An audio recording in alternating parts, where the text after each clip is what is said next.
All right. All right. So the good news is that we're going to be able to reschedule our interview with Sherry Davis on Friday. Unfortunately, her Wi-Fi seemed to be having some problems. So, but I know it's just a glitch because she and I talked for almost like she said, almost an hour, and we were fine. We didn't have a single glitch actually. Um, not even once. And so totally, but that's what happens.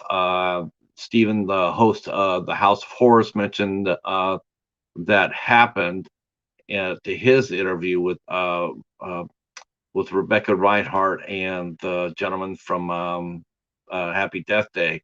So, and then they did another show, and it was fine. Um, so Uh, it's unfortunate, but it does happen. It's not because that we didn't try. Um, we did, and that's the reason why we do pre-show too. In case something like this happened, then we could walk ourselves through it. So as you can see by the tab, I put Community Bugle because wow, I think we need a community bugle. I was going to do this after the show with Sherry Davis. I was going to do this after the show, and that was it seems like the last 10 days has just been a complete car crash here on YouTube. I have just seen. Oh wow, I don't know what it is. Maybe I don't think it's just me. It's just my observations. It just seems to be like a car crash lately. Um, a lot of just a lot of sprack and trash and just it's Christmas time and yet it feels like a cesspool in here. Almost feels like Twitter in a sense. And I'm just wondering, like what's happening. Let's get back on the good stuff. Um, I want that's what I'm looking for. Um, I want to see more happiness, more good stuff. It's already depressing as it is for a lot of people, and it doesn't have to be made worse. YouTube is a place to have fun. This is a fun place. It's a fun zone, and I'm just really sort of saddened to see a lot of people who I know have they're either victims of it. They're either victims of the trash or sadly, and I am looking at you, some of you, and you'll know who you are, but I'm looking at you because you're causing some of this shit. And it's like, stop with it already. You're better than that. So, yep. Just disappointment, I guess. I, I don't know. I don't know. It's just I think Katie is supposed to be going up with Night Watch. I'm gonna go see if that is the case. If that is the case, I might go there to see what the Night Watch Zone is doing. I know they're supposed to be talking about Blade, but I'm not sure if that was supposed to be today or if that's supposed to be tomorrow.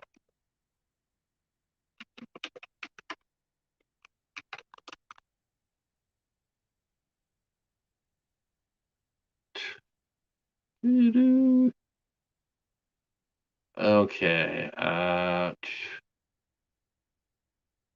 Oh, it might be on her show, actually. It might be on her channel. Hey, Steven. Yeah, you know what? You know what? It's funny. It happens, right? It's, yeah. I saw that happen to you with Rebecca, with Rebecca, and then the following week it was much better. Um, it was perfectly fine. Me and Sherry were perfectly fine with our connection uh for pre-show, and then I just went to hell.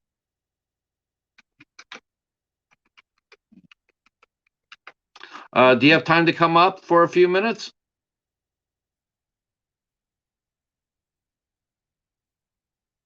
If you'd like to come up for a few minutes.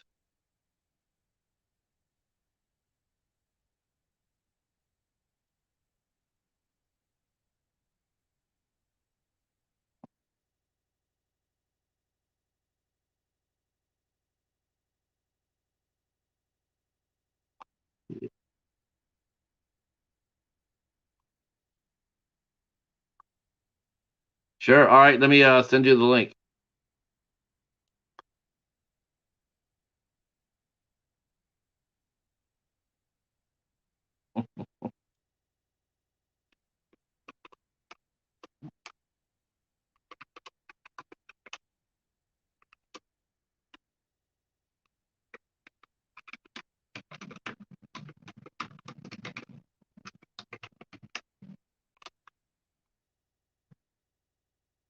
All right. Let me go get you a link here. I'll send it to you. I'll send it to you via Instagram.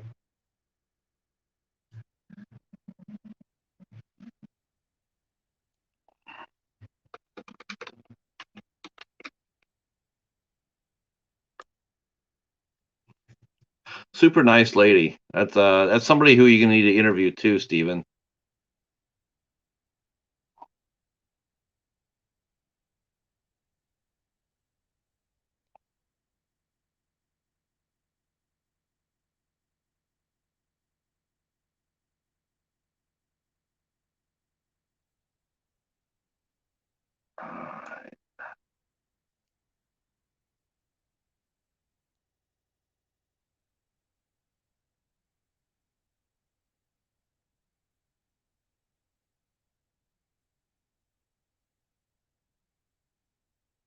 Do, do, do, do, do. Uh,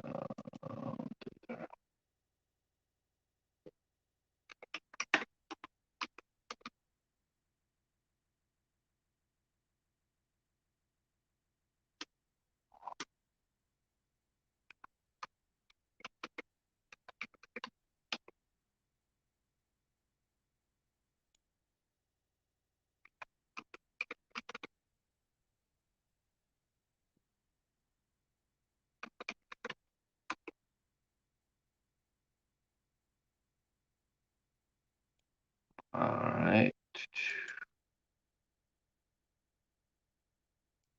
Uh, there we go.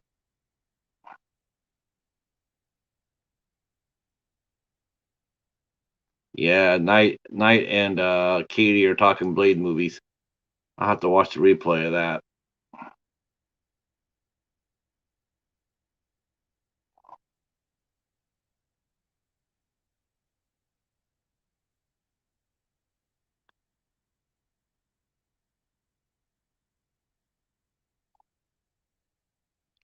All right, it's link is set, and we'll be joined up shortly here for with our good friend Steven. He's the host of the House of Horrors, and yeah, we'll just have a general discussion here. I actually, man, me and him haven't done this in a minute. It'll be good to have him back up. Um, I, I'm tripping out. I'm tripping out that they're actually doing the Blade series. That's cool. Um, that's a fun series to talk about. I had actually asked Katie if they were going to cover the Blade series, the TV show. Um, that was that was on Versus for a minute for a single season, but I don't think they're going to. Ugh. Oh my gosh, man! Snake Bit City, baby, what's up? Hey. Man, I feel so bad for her. I feel Yeah. so bad for her because we did our pre-show. It was perfect, perfect. And then as soon as here's the difference. She did the pre-show. Okay. Now the other one that the other show I lost because of that. She didn't do the pre-show, Mm. we had no idea. We couldn't fix it. It was just gone. It was just I mean, it was a disaster from the minute we signed on, and she had no idea how to fix it or anything like that. It was like Well, if we had done the pre-show, you might have been able to know that a little bit, a little bit sooner, and have someone come over and work with you on that. But it didn't work out that way. Yeah. So, how the hell are you, man? We haven't done this in a minute, man. Been a while, yeah. So Yeah, shit. I think my curse went on to you. I came in and it started freezing up. What is that? A glitch disease? I guess it A just contagious. GTD, glitch transmission disease. It's the glitching disease. Oh my god! Related to shit. That's one STD I don't want. That's for sure. So how the hell you been, man? You've been rocking the shows. You're still rocking the show. Yeah. So thank you. Yeah, I'm trying to, here I go. I got a great guest of my own. Like, okay, yeah, all right. I'm hanging in there with Steven. Yeah, I got Sherry Davis in here, and then also that you're goes away. cursed. StreamYard. Mm. Yeah. Hey, Kaz, how are you? How are you? Yes. Once again, the House of Horrors and the Midnight Hour have combined forces. Man, I was mentioning this right before he came up. Holy shit, man! What's up with people these days on the tube, man? The last couple of weeks, man, does it not seem to be like a cesspool in here, or what? Mm-hmm. I mean, is it just me, or have you noticed a lot of negative energy as of late? Yeah, I haven't been on too much. I just got back from West Virginia and everything, so I wasn't really on too much besides the one attempted show while I was there. That was the mess up one. So, thankfully, nothing is wrong. I haven't done an update, but thankfully, my mom's nothing wrong with her pancreas. Thankfully, I don't know why they freaked her out and made me rush up there. They freaked her out by saying that thinking she needed surgery. That was like the main reason, I drove up there so fast. But it turns out she has not good, but it's better than the pancreas. A lesion on her liver, and then some blockage in her bowels or something like that. Okay. So she's got to do, I forget what it's called, the endoscopy. I can't say it, where they go down with the tube and check it. Right, endoscopy. Thank you. Yeah, say that 10 times fast. Have it done 10 times fast. Oh, have it done 10 times. And they want someone with her that day, and it's like, and finally set up an appointment for like, I think Friday or whatever. And my mom was saying, my son came from Florida because you people like thought this had to be done. And so I couldn't stay any longer. I have to, thankfully she helped me out a little bit with some bills, and I got a bunch of food while I was there to bring home. And so, and it was nice seeing, while mom's in the hospital, you raided the pantry. No, she wasn't she was at home. I took her to the appointments there. Now she had some boxes of food for me, and she bought me some stuff to bring home. And so that was nice. And I helped her around the house a little bit, and took her out a couple of times, some errands, and then of course you're back home, because all of a sudden there you are. I saw you start popping up on other people's streams and comments, and like, oh, he's back! Look out, he's back! The one-man machine. How are you doing, Kaz? I can't see a chat now, here. Now you got for sure. I think we got. Actually, it's just you and me again, because they're expecting our show to went bye. So yeah. So we got Bobby. I got Bobby Lapierre tomorrow, from Film Threat Magazine, and then I got an animal rescuer from Alabama, Calvin Tucker. He's coming in on Thursday. But Sherry Davis is definitely a guest that you want on your show. She's really sweet. She's a real sweetheart. Man, she was giving me an education yesterday. She looked like she had some good answers and stuff, but then it was cutting out. Couldn't hear what she said. It's like, no, what happened on the set? I want to know what happened. I couldn't. No, yeah. About after a while though, and you saw this too, man. As soon as that happens, as soon as the technology starts messing up, instantly it throws you off your game. It does. It throws you off your game. Like you're like, you're trying to get that rhythm going with your guests so you can ask questions and everything else, get that back and forth going. But when that happens, it just kills and all the momentum. Yeah. And I have to be, and I was very conscientious of that because I couldn't keep her. We couldn't keep trying because I only had her for an hour anyway because she's got other things going on in her life right now, and it's like the last thing she needs here is to sit here and watch me fight the StreamYard for 2 hours. Yeah. We'll just come back and try it on Friday. I got nothing going on, so it'll be good. Yeah, it'll be just I'll gives me another chance to promote it and get out there and and then you can have her. I'm sure she'll be happy to. I'm sure she'll be happy to talk to you. You could do it again, and you could probably talk to her at the end of January or beginning of February. Maybe February, yeah. Like Yeah. I'm just waiting to hear official dates, but I got a few people planned for January, just don't know the exact dates yet. So waiting. No date, no set date for Andre yet. Oh, he's next week. He's the 18th. Okay. Yeah, I'm so happy you got that, man. We're gonna. Yeah, I'm glad you got that. We're gonna have to do our best to promote that.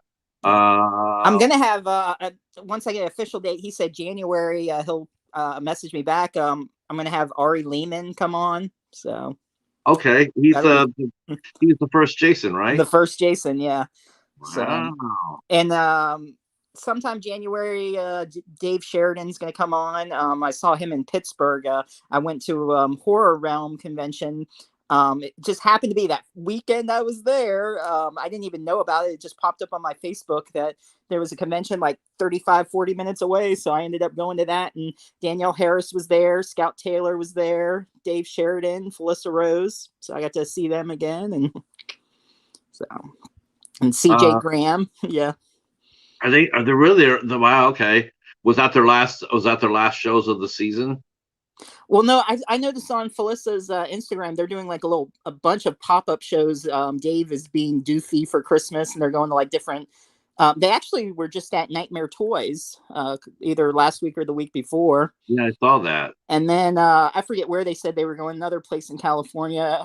But I saw she was dressed up in like a Christmas holiday shirt and was, I know what it was, something treasure chest, because Dave as Doofy was joking around and he was looking down at Felicity. He's like, I like chest. Yeah, I guess that's speaking of Dewey. I guess that's the big thing now. People have been talking about Scream 5. Holy shit, they're talking about Scream 5 as much as they are talking about Halloween Kills. Well, it's not Scream 5. It's just called Scream. Yeah, they're not calling it 5. So it's coming out in January. Yeah. Everybody's calling it Scream 5. I don't know why they thought they'd be different. Scream. Well, that's the first movie. You're gonna rename your fifth movie after the first movie. That's what I don't. That's what I don't get. Yeah, I don't know. Scream 5. Everybody goes with it, and boy, the thoughts about that. What they're gonna do is crazy. I definitely think that one of them's gonna die. I do think they're gonna kill off the Courtney Cox. Probably, yeah. Yeah. I think she'll be killed off, and then it'll be up to Sydney and David. There were some people that were joking around. They're like, it'd be really fucked up if Sydney was just the killer. That's what I said too. I said the same thing. I said the very same thing. It says, what if Sydney just went off the rocker and she killed him? And she doesn't know she's doing it. Like she's just. Yeah, I said that. I said that. It was my thought because they're talking about it on Night Watch. Because they've been talking the shit out of that series lately. And I'm just like, wow, you guys have a lot of love for Scream. A lot of love. And they're talking about the different theories of who could be the killer, because every killer they've had has died. So it's a legitimate question, is like who could they come up with? Because it has to be one of them. It makes sense. It really does make sense that it has to be one of them, because otherwise you're repeating the same damn plot. Yeah. Like, okay, what family member is going to want revenge because she killed their cousin in the fourth one? And I think it was from the trailer that they had. I I guess the kids that are being killed or something, I guess their parents were victims of the Scream Killer. That's how they're connected. The new group or whatever that's being killed off, whatever. Right. Oh, so that was their kids are okay. So they're the Wow. kids of victims of Ghostface. So Well, that means Ghostface must have had a lot of victims outside the school gets, because all the Screen Face killer was just killing teenagers. They weren't having kids yet. Um, I think this one's going to be more. I mean, again, it's going to be sort of funny, but I don't think it's going to be play for laughs. I don't think it's going to be play for laughs. yeah, I think it's going to be, you know, I think it'll be played more straight, because they're seeing the success that Halloween's having. Basically, it's sort of, sort of launching a little bit of a renaissance for slasher films. Um, I did not know that Scream 5 was going to be coming out in January. I had thought it was Terrifier 2.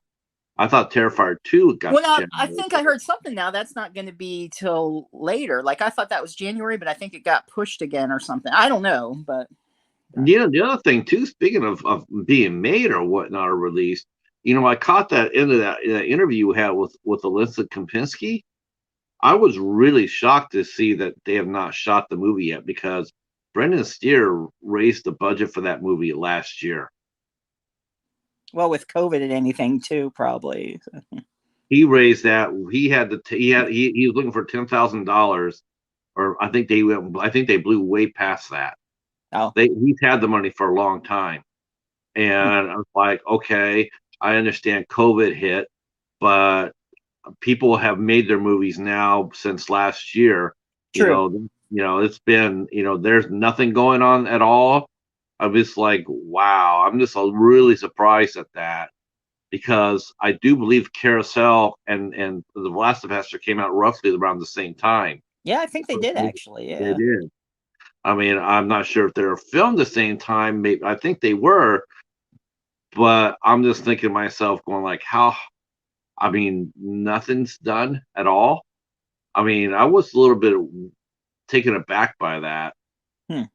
I thought that was really like weird. Because I'm thinking, when I saw her come on, I'm going like, okay, they must be, it must be post production by now. I know that there's questions about what the story's going to be. I don't know if it's going to be a direct sequel with the Velocipaster. I think he was going to do something else. With vampires, from what I understand. But to hear that there's nothing had been done at all, and he's had the budget for the movie all this time.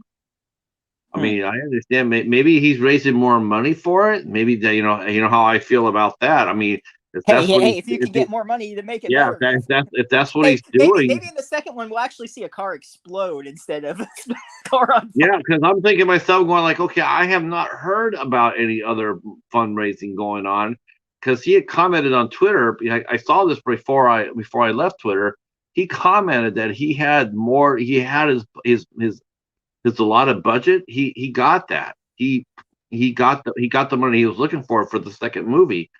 So that's why when you had Alyssa on, I'm thinking, okay, so they shot this movie. It must be in post production, and we'll get a date. Good.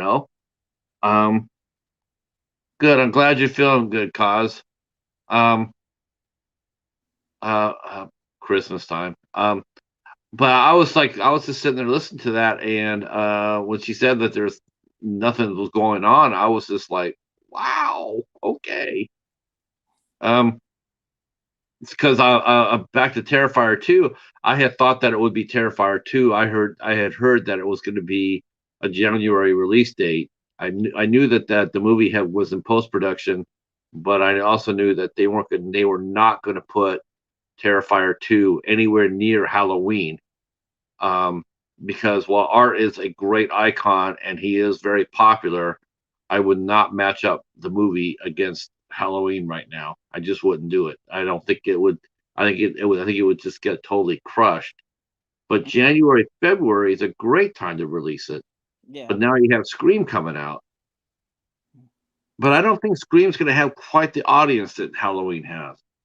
Yeah, I don't know. I mean, it's been a while. Well, I mean, I know Halloween was too, but I mean, at least there was the Well, you had Halloween 2018, yeah. and then you had Halloween Kills, and then you have the Halloween Ends next October. So Halloween's everywhere, and people are aware of it. But Scream hasn't happened since Scream 4. That was like what? And the Scream series, TV series. I didn't Um, really they did another Scream series, but the first couple seasons were the better ones. Then they changed it, and it was really weird. But yeah, I think they're trying to do that American Horror Story type vibe. I Uh, watched 13 Fanboy yesterday. That was awesome. was that good? One, yeah, that's the one Deborah Voorhees wrote and directed, and it's where they're getting killed off. All the actors, C.J. Graham and Judy, what's her last name? And she was in Pittsburgh too. But yeah, they Judy, had all like the Friday the 13th characters and different horror movie characters getting killed off in real life. They were getting murdered. right? Oh, that's what like the new Nightmare. I guess sorta like the real actor. Well, Yeah, actor. P. remember. Wallace was getting stalked. Yeah, like all them were getting stalked, and yeah. Yeah, that they did that. Remember, it was a stylized version of that plot. Freddy's New Nightmare, where the actors who played Heather Langenkamp was playing Heather, Yeah, and then she, crossed over into the real world. Yeah, but right, it's not like right. that crossed over That to the was real so. world. It's actually like a real stalker stalking them and killing them. Oh my God. It's not a movie within a movie or anything like that. It's they're actually being killed Killed. off and stalked. Yeah. Ooh, nasty. That's a weird twist. Mm-hmm. Uh, Yeah, Uncle Peckerhead was funny. That was a Uncle weird Pepper. movie. That was a Dread Central movie. I have that. Okay. Uh, yeah, I went on a little buy. I mean, you missed this, but we did man, I did my second installment of ISC Midnight. So I got to pick this is my second film that I picked. So I picked Cold in July with Sam Shepard, Michael C. Hall, and Don Johnson. Man, I'm telling you, man, that series there is absolutely killer. That out. Yeah, I'm Michael C. Hall is awesome. That I've been watching the new Dexter. Oh my gosh, it is so good. The New yeah, that's Blood. what I heard. I heard they redeemed it's total redemption from the last one. The way they Um, ended it was just shit. Like you ended it because it was a great series, and then like it just ended. And it's yeah, like, no, you can't end Like it the like that. Sopranos. The Sopranos ended that way, up in the air. Was it Sons of Anarchy had a really bad ending. I mean, Oh, I know. that was just I'm not gonna like, say what happened, but it's like yeah, I know you what know happened. it's It's like, what I'm really? saying. Yeah. That's how you. Person of Interest had a really bad ending. It was just, it's like, man, what's up with people trying, not having a good ending? And Dark Angel, the second season with Jessica Alba, like the first season was great, and then they got into that like animal people, Island Dr. Monroe crap, their own nation. I'm like, what is this crap? Yeah, sometimes I think series go to series, and they it looks good on paper, but it's like, to me, the big question I would always have as a network executive is this: how many shows can I get out of it? Because it's like I'm looking at it, and it's like, how where can I go with this? Because it's like the guy who wrote the Watchmen TV series, and here he is. He wrote the series and he went to HBO, got all this acclaim, and then afterwards he said, "That's all I got." It was just like, wow. So I spent all that money on the show for 10 episodes. I go ahead and give you a renewal, and now you tell me you don't have anything left in the tank.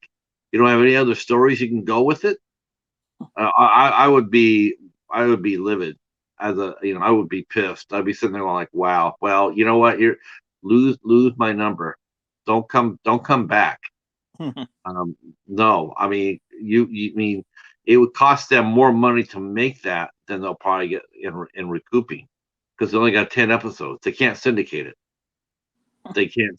They can home release it, but 10 episodes, they're not going to sell too many of them. People won't buy just 10 episode seasons. They just won't. Not for the normal price that they charge for for seasons like it. We're selling because I got the copy. I got a copy of the Washington series, 10 episodes. It's like I got it mine because the video store closed, but Right. we went and bought it off of Walmart. Oh, speaking of Walmart, you still got that ISC Midnight movie for me though, right? Are we trading? Oh, I didn't pick it up. I What? yeah, What? I didn't. I'll have to see if it's still there. I'm actually not working at Walmart anymore. I'm driving full time now. So, yeah. Oh, really? After 6 years, I'm no longer working there. Yep. Wow, I didn't know you quit. So, reluctantly. Okay, this is what happened. So I had, and I'm always early and I'm never constantly late or anything. And I know more people have been no shows, no calls, or coming in late or taking days off they shouldn't, whatever, that should have been gone a long time ago. And I thought I had put in some time and you can't go back and put it after or whatever. And once well, technically by procedure or whatever you want to call it, by, not procedure, but like, I'm trying to think of the official term. Um, Policy. There we go.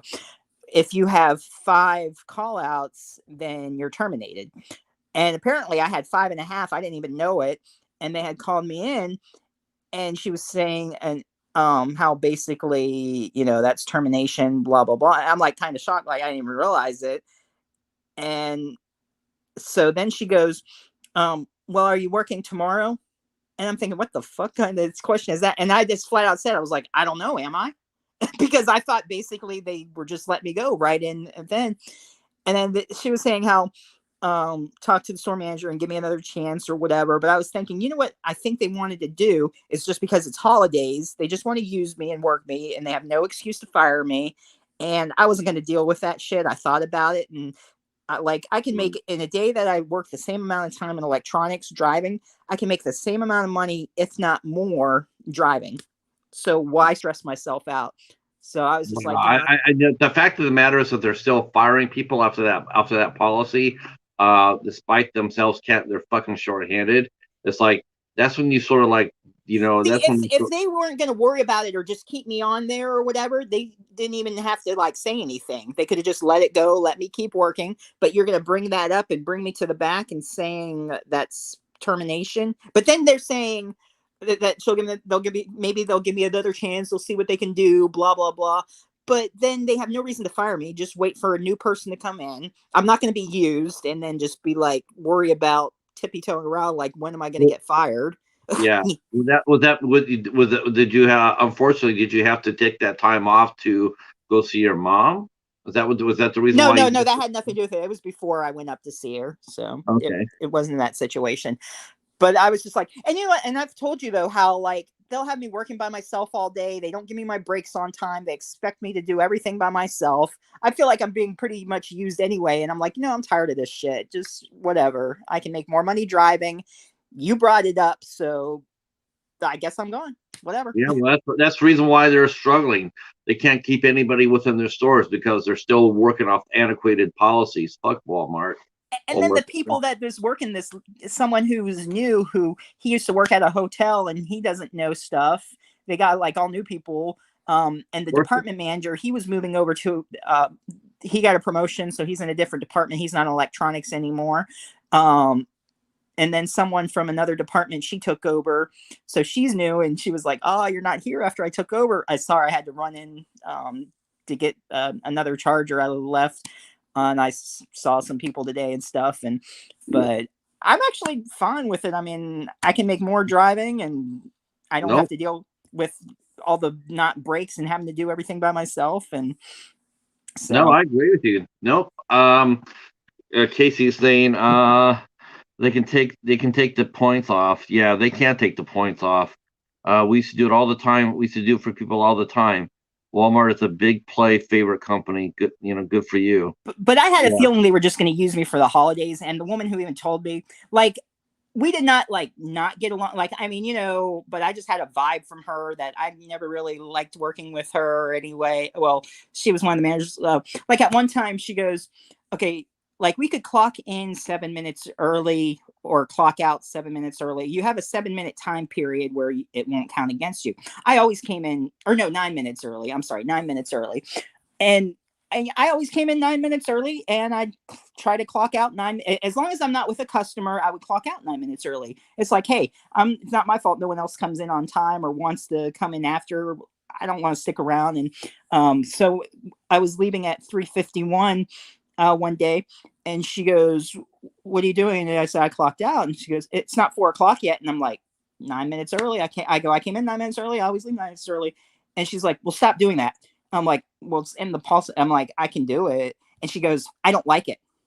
And I was just like, "Okay," and walked off, because I'm like, "Okay, so why give us this 9 minutes if you're gonna bitch at me using it?" So I was just tired of them, and not, I'm just like, fuck it. I'm Yeah. tired of being used. No, good for you. Good for you. No. I did go on a bit of a spending spree.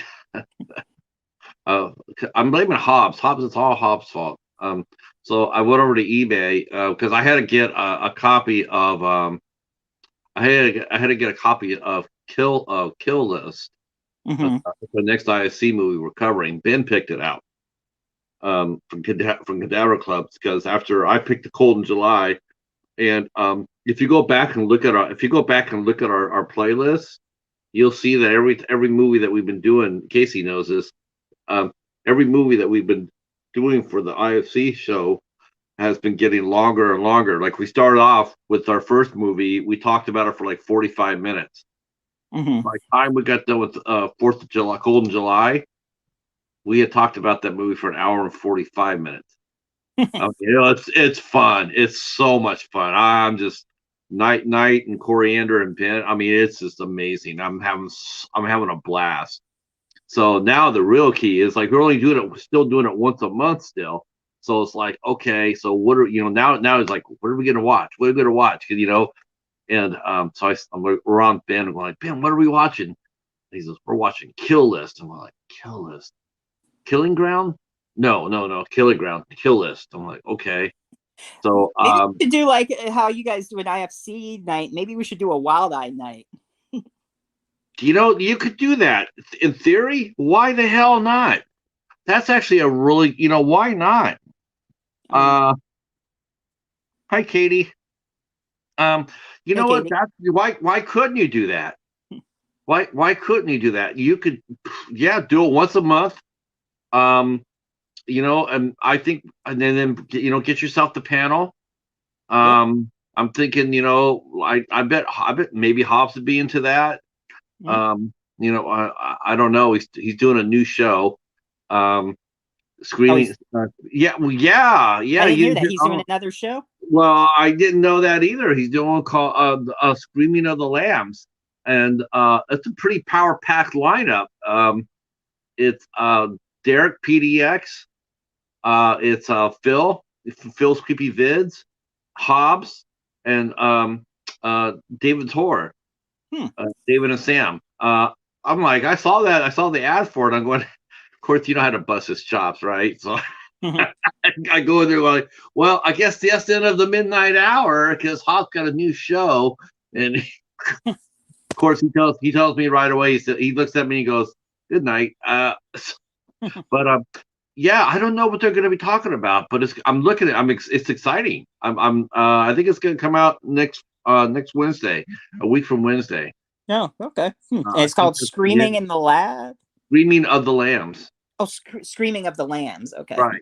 Because that's I think David came up with it because that's his favorite movie is Silence of the Lambs. Silence of the Lambs. I'm not sure what it's about, but all I know is I look at the panel, and I'm like, man, it's a pretty good panel. Yeah. But not as powerful as the new lineup. I don't know if you saw this or not, but Katie popping the popcorn and Jennifer Tochi, and it looks to be Ocean Girl Films. They're doing an all-lady show on horror, the final girls of horror, and I'm thinking, damn, that's gonna be freaking tight. That'll be exciting. But why not? Why not do the Wild Eye? Gosh, I mean, there's got to be more than us out there too. You know what I'm saying? It's got to be more than us. I have not looked, but I'm sure if you threw your net out a little bit wider in the YouTube community, I'm sure you'll find some people that would probably be willing to talk. Like Charles Cochran, I bet probably be down for that. Maybe Monty G, Monty, the Horror Miser. Miser Monty G. Yeah, Yeah, he yeah, might want to do that, like a Wild yeah. Eye once a If you month. did it, yeah, if you did it once a month and you made it like an hour show, you just, yeah, I don't see why you couldn't do it. Um, let's see. Let's see. Yep. Good. Yeah. Yeah, that's gonna be fun. Yeah, I'm gonna have to go back and rewatch your. I'm gonna rewatch your show, Katie. You and Knight covering the Blade show, the Blade movies. That's cool too. What? Where'd he go? Hmm? Your picture just disappeared. Oh, I see. Okay, you went dark. Oh, Oh, there you are. I went dark, um, man. yeah, I don't. That I don't see why you couldn't do that.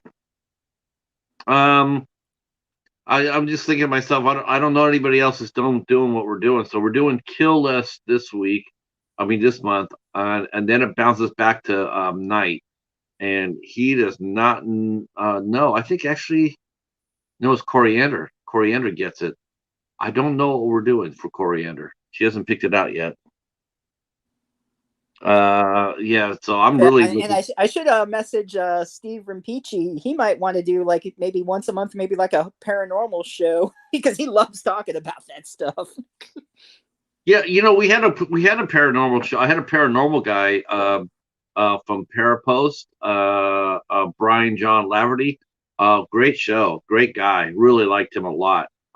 Good show. Um, And and Steve, he can talk for a long time. He loves talking.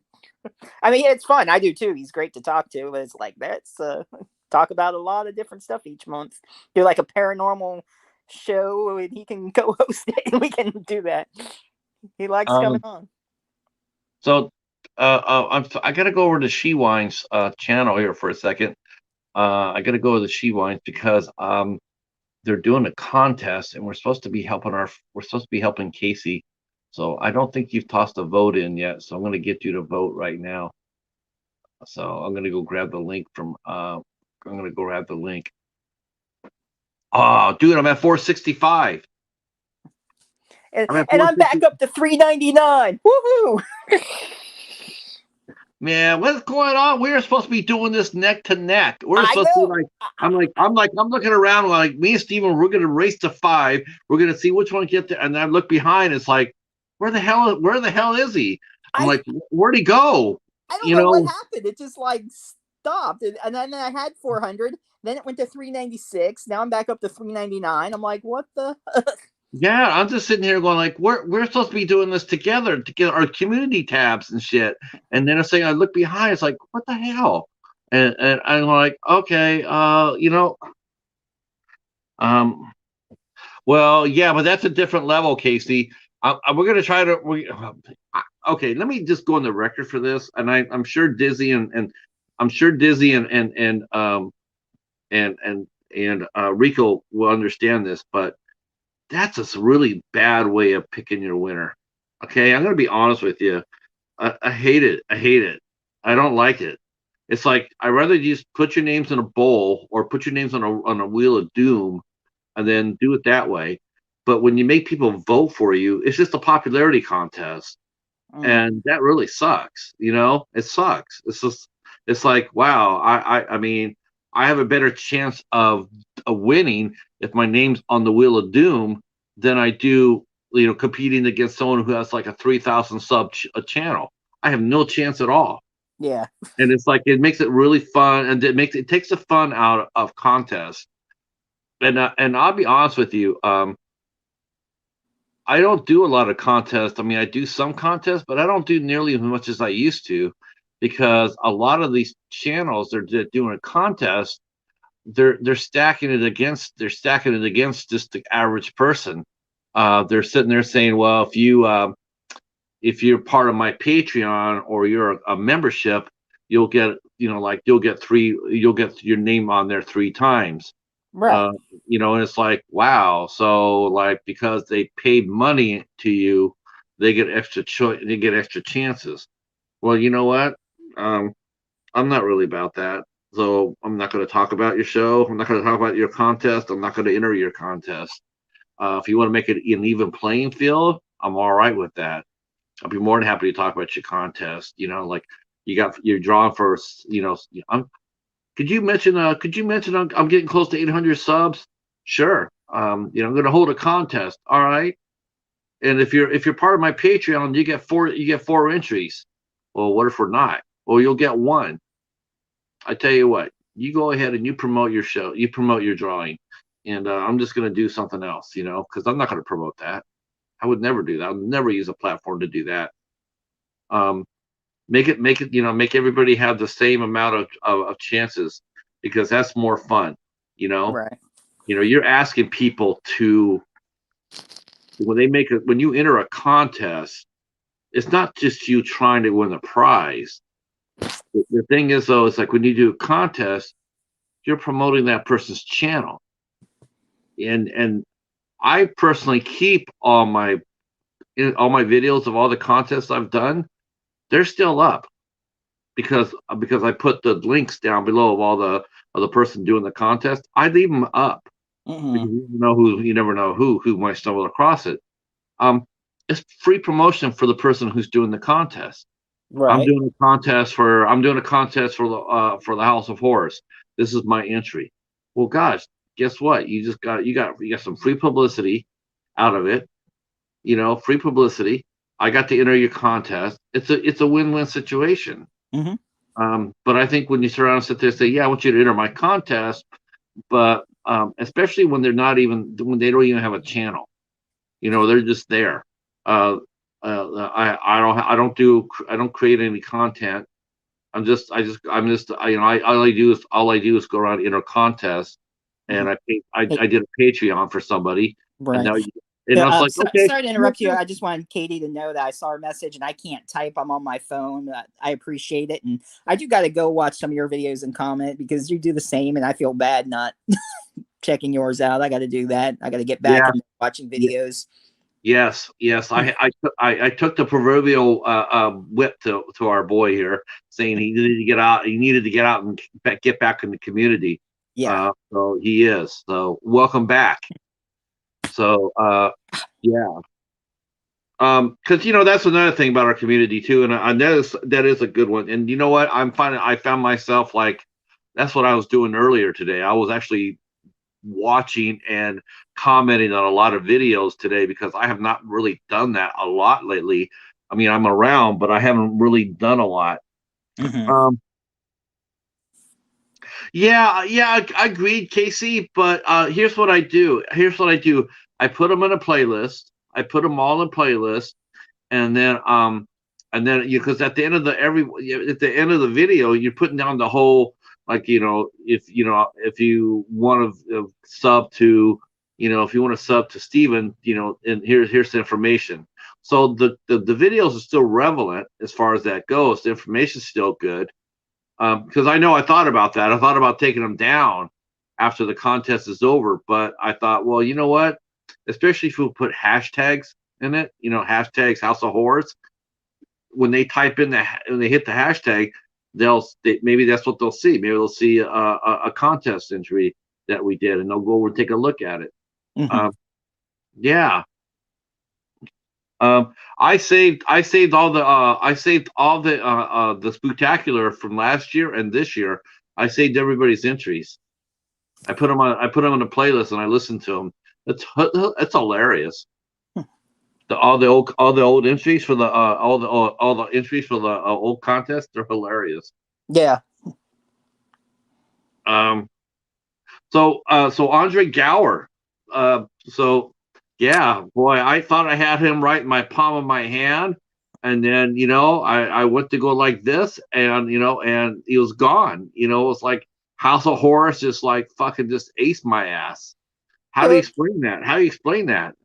And when's your big date with Andre Gower from Monster Squad? On the And 8th, On the 18th, so not this weekend, but the next weekend. Man, I'm telling you, I'm gonna have to come over there and like like throw a proverbial cream pie at you or something. I'm uh Yeah, oh I Tochi. think some good guests, got some good ones planned. It's just Yeah, I'm totally psyched for you. Man, I hope you get Ari Lehman. That will be huge. yeah. That would be. I mean, yeah, you're definitely on a roll. So Um, let's see. Best. I think it's best in butt. best of butt. Yeah, Tochi. She lives in Butte, Montana, but we call it Butt, Montana. Oh, okay. I see. You put a link Yeah. into Tochi. Okay. Yeah, when I do that, I can't see the screen. Like I can bring up the chat and then I don't see us. And then I don't know why I was trying to type in the comments like to reply, but it's not letting me on my phone. I don't know. So I just I grabbed don't my know. phone real quick. That sounds sort of funny though, doesn't it? Best in butt. Like what? Like best in what you can put on somebody's butt? I mean, it's not like really. Oh my god! Have you seen the movie Butt Boy? No, what? It is wild. Like it's a monstrous butt. Like he tries like sticking stuff up his butt, and then he ends up like eating it, shoving a kid up his butt, swallowing people. Like it becomes a monstrous ass. It's like really weird. Sounds like someone watched one too many episodes of Eraserhead. It ate up a dog. Like it's just like it's like a portal up his butt, and then there's um like near the Well, end. you know It's stuff what? You like know what? I saw the dead. I saw the What was it? Was it no? It wasn't the dead ones? What was that one? Dead Dick. And they had a scene where there was a vagina on the wall, giant vagina, I and heard about that. I have it. I think it came in horror pack, but I haven't yeah, watched it yet. it's a really interesting movie. Yeah. Interesting movie. Yeah, I guess he like dies or something, or it keeps yeah, yeah. He bodies. every time he dies, um, he gets reborn. Okay, yeah. And the first half of the movie is sort of funny, but then the second half is sort of sad. It's like wow, it's because he inadvertently kills his sister. It's like oh fuck. It's just a weird, bizarre movie. I think the name of it really hurt it. Because the dead dick is not really relevant to the movie. Isn't that But his name? Isn't his name Dick or? I don't think so. No, I don't think his name was Dick. Oh, No. okay. I don't know then. Yeah. Because, like I Yeah. said, I haven't watched it yet. I just remember something about him dying over and over. Or yeah. Oh, Katie has seen it. Yeah, it's one of the last art exploitation films that I did, reviews that I did. I think she was talking about Butt Boy. Uh oh, Because Butt I had Boy. read that comment a little bit ago when I was talking about Butt Oh, Boy, okay. and then I saw her say I've seen it. Is it a Butt Boy a cartoon? No, it's a live action, and like even the detective later on, it shows him inside the ass trying to escape. It's weird. Casey's got a copy of Alien Scum. I still got to watch that. I have that. It's not Wild Eye. Yeah, it's a Wild Eye. God, who directed that? Oh, I don't even remember. Yeah, it's funny. It's funny. See, the thing is, though, when I interview Sherry, that's one of the things I was going to talk to her about. I was going to talk to her about Apex Predator because she was in that. Oh, my favorite movie. Apex Predator, aka Undertow. That was the original title. Oh, that what it's called? No, I thought it was AKA is a Los Angeles Shark Attack was the name of the movie. Okay, well they went, yeah. Now wait a minute. No, wait a minute. You watched that movie, right? Yeah. Now, is there a scene in that movie where the guy's on a boat and he gets somersaulted into the water? There might have been. That'd be Mike Ferguson. When he was filming that movie, he told me that he had to do that scene where that was one of the scenes in the movie is he gets somersaulted into the water. That had me laughing. I'm going like, please tell me there's outtakes of that. How many times did you have to do it? Is this once? I'm Yeah, but telling you it now. was like I'm people just telling you. getting pulled out of the water. There was no shark attacks. It was I'm telling you. If somebody was sitting next to me, and that was their gag was they had to be do a somersault into the water. You know, a big 215-pound guy had to do somersaults in the water. I would find a way to fuck up that scene many, many times. just to make them do it over and over. Just to make him do it over and over and over, just to see how long it takes before he catches on. Like, like, oh, dude, I'm sorry, I missed my mark. I'm sorry, my hand slipped on the boat rail here. I'm sorry, man. I'm sorry. What was my line again? How long before he turned around and says, wait a minute, how in the hell am I doing this take? Like, who the fuck this director thinks he is? Stanley Kubrick? Um, You didn't fall in the right way. You got to fall in yeah, from the other do direction. it again. Yeah, do it again. Let's try it from the other direction. All right. You know what though? I think after like the fourth or fifth time, I think Mikey would pick up on that, and I think it would probably end up being me doing the somersaults into the water because I think he just throw me high in the air. Yeah, because I was going to talk to Sherry about that movie. I still am, but I was going to talk to her about her role in Apex Predator. I don't even remember her part in it, to be honest. I just want to know what it was like working with the great Dustin Ferguson. I mean, so could you imagine if he did what movie would you do if you had to do a Wild Eye movie? If you did it like you had to have a discussion about it. What movie would you pick first? For the month, you mean? Yeah, I mean, you have to put some thought into it. I'd have to see which would be a good one to watch. I don't know right offhand. I'd have to look through them. I better be fucking Bigfoot versus Zombie. I know. Did they ever do that? Did Rob ever put out posters? Remember, he was talking about putting posters up for sale. Did he ever do that? Nothing yet, but damn, that guy moves slow. I would buy those posters. That's for sure. I told him that too. I told him, I said, when he said he was doing posters, I said, if you do that, I'd be the first one to buy Bigfoot versus Zombie. That's actually a badass cover. I mean, that's the best cover. That is the best wild. It is the best. That is the best Wild Eye cover of all time. My second favorite one is House on Cuckoo Lane. Yep. That's a badass cover. And the Velocipastor cover too is pretty good. Like it's that dinosaur. Yeah, it's good, but House on Cuckoo Lane. You don't see that dinosaur in the movie. The House on Cuckoo Lane though. Oh, that's a sick one. That's with the awesome. heads and yes. I still got a Wild Eye that you don't have. You don't have that one, do you? What? Do you have House on Cuckoo Lane? Yeah, I have it. Oh, do you? Okay. I tracked it down. Yeah. You tracked it down like an animal. Yeah. Well, I went on eBay, so I got Kill List for this month's ISC, and then I got music and lyrics, because I'm finally coming out of the closet. So like I have a big crush on Haley Bennett right now. So I'm crushing on everything that she does. I think Haley Bennett's she's just gorgeous. I'll have to look her up. Name sounds familiar. I'll have to Internet Movie Database her. She did that movie Swallow, and she was the main girl in the Magnificent Seven remake. Okay. She was in The Equalizer. She's doing the new movie coming out in January called Cyrano with Peter Dinklage. So I got music and lyrics because that was her movie debut, and then I got Promising Young Woman. I bought a copy of Promising Young Woman, which I'm very excited to get that.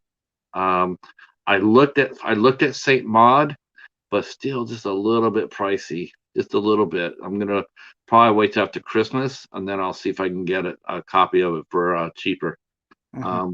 I'd like to get it for like $10 all in. Yeah, I would do that. I might even try to wait a little bit. Then there's another movie I wanted to get. I think it's called 9 Days. But and I was looking at the ISC movies coming out. Centigrade came out, but that people are still asking stupid prices for that. Mm-hmm. Um, I'm looking for them, I'm looking for decent prices. Yeah. I wish the MVD website or whatever would do like another Wild Eye discount one, like they did that one time. That was I got a whole bunch of those when they did those. But you got all the releases already, Steven. There's no more. There's no new ones for you. You got them all. So there's new ones coming out, and then there are some of the older ones I don't have. There are some I don't have. So Man, that's crazy. Um, I gotta get them all. yeah, I guess so. And that's just I don't have anything at all that you don't already have. Yeah. Um, nope. Because I There was traded half my supposed to way. be like a bunch of them coming out December 14th, and then they changed like either 3 or 4 of the titles to the 28th. And I'm like, why did they do that? They were all supposed to come out on the 14th, and then they changed them to 2 weeks later. And then I know there's some ones coming out in March 22nd, and so yeah. So like I'm still in Rob's doghouse, right?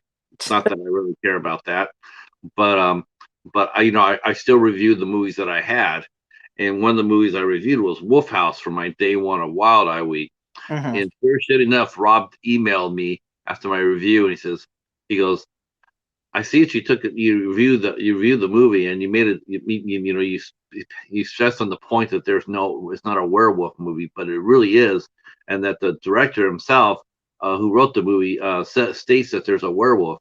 And he sent me some pictures of some, I guess it was supposed to be the werewolf costume, and I was sitting there going like, and I said, well, thank you for writing me back, and thanks for noticing how I hyped up the movie. I liked the movie. I said so. Um, but I still stand with it, Stephen, that it's not a werewolf movie. The director, I mean, either that or the director had no idea how a werewolf acts. Um, Well, he wasn't didn't. it like the? Well, I don't want to say anything spoilers on here. People are watching it, but it was weird though. It was something else. It was those things that weren't. You know what I'm talking about? Even as characters commented about the behavior of the beast. One, they thought it was a Sasquatch. They thought Yeah. it was a Sasquatch. Okay, I don't know how do you confuse a Sasquatch for a werewolf. Two, the creature itself looked like a kitty and distributed and acted like a cat. It looked like a kitty because of the ears. And Yeah. then it was out in the daylight. Werewolves never come out in the daylight. And Right. four, they killed it with regular bullets. There was no silver, no garlic, no nothing. Everything that you use to Right. kill a They were just werewolf. hunting, and it was a normal Right. bullet. Yeah. Yeah. Because I So don't think I I don't I think they still went hunting stand with that silver bullets. no, no. I still stand that it's not a werewolf movie. It's very much so. I mean, the guy could sit there and say, "Well, it's a werewolf movie." I'm like, no, it's not. You don't have anything at all that indicates this is a werewolf. Your creature doesn't look like a wolf. Your creature looks like a cat. I know. I saw that. I saw the practical effect. I don't know what that looked like. It looked like it got hit by a diesel truck. That's really what it looked like. He Yeah. sent me a picture of the supposed to be like the head. It looked like someone had. It looked like it got ran over. I liked the movie though. It was a good movie. I But did too. I did too. But it's like he saw he. I just thought it was really humorous that he said it's a werewolf movie. I'm like, okay. So you're saying that's a werewolf movie? Then what the fuck's Werewolf Island? What's Apex Predator? Apex Predators. What Yeah. about what about Raiders of the Lost Shark? Where's the shark? It's like, come on, really? Ouija Beast. Yeah. Did you know that did you hear this? Uh, they said that Brett Kelly was thinking about retiring because of all the bad reviews that his films were getting. That's the reason. That's that's what that was the reason I heard. That was the reason why he says that he was making these movies and he felt like he was going to give up because because were savaging his movies. I'm like, well, what the fuck do you expect? You spent $200 to make Ouija Shark. What do you think people are going to do? I mean, that's not really a reason. I mean, if you like what you do, I mean, I wouldn't discourage anybody, but just learn from it. And You know what he ought to do? He ought to learn from the guy who did that who he put in Ouija Shark and made the creature of Cannibal Creek. Now that guy knows how to make a damn Wild Eye movie.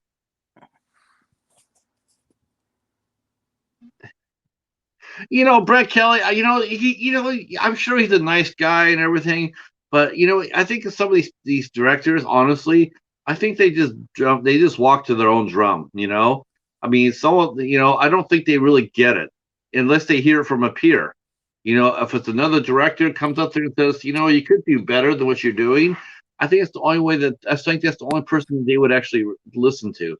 I don't think they're going to listen to anybody else. I don't think they're going to listen to actors or YouTube film critics or anything else like that. I'm surprised you haven't got him to interview him. Why don't you go out to Brett Kelly to interview him? I should ask him. I'm like, what's this rumor about you retiring? Yeah, I don't. How come you haven't interviewed him? Seriously, no, seriously. I mean, why haven't you gone after him to do a show? I would love to see that show. Yep.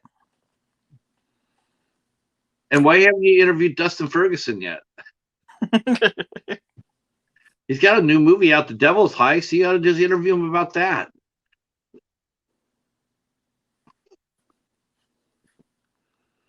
Yeah, and eventually too. I know. I mean, he's still busy cranking out movies because he does like 50 billion movies. But Mark Polonia is going to come on eventually too. So.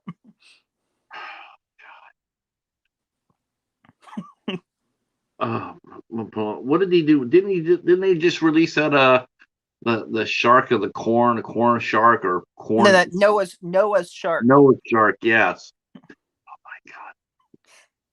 I don't know. The shark actually didn't look too bad. The shark actually didn't look too bad in it. No, I'm gonna reserve my judgment on that because I want to see what John came up with. John Oak Dalton. Yeah. I want to see what he came up with.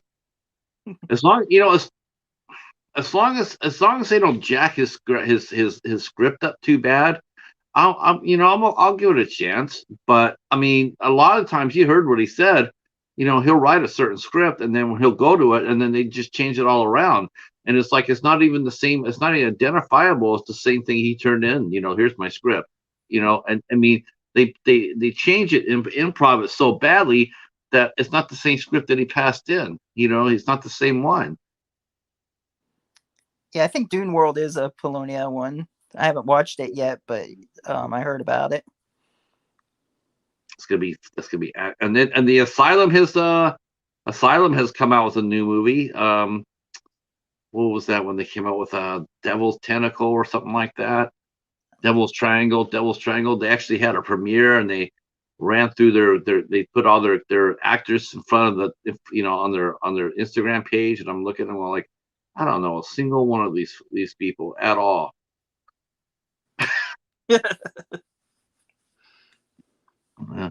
Let's see. Dune World Polonia, right? Yep. Yeah. Oh, I just watched the second Fear Farm too. That was pretty good. The one with the Halloween maze, and they use people's skin to put in like aging cream.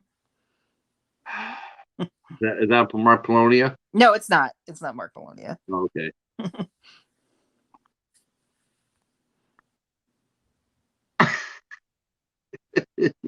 Yeah, Eric Roberts is the only name you'll know from Asylum. Yeah. Is that?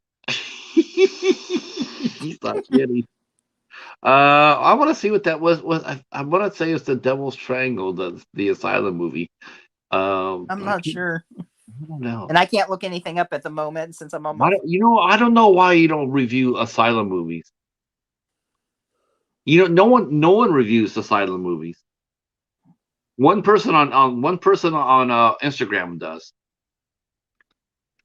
but no one else here does. Let's see what the Asylum movie. Let's see. Yeah, Devil's Triangle. Yeah, it had a theatrical release. I think they showed it in four theaters.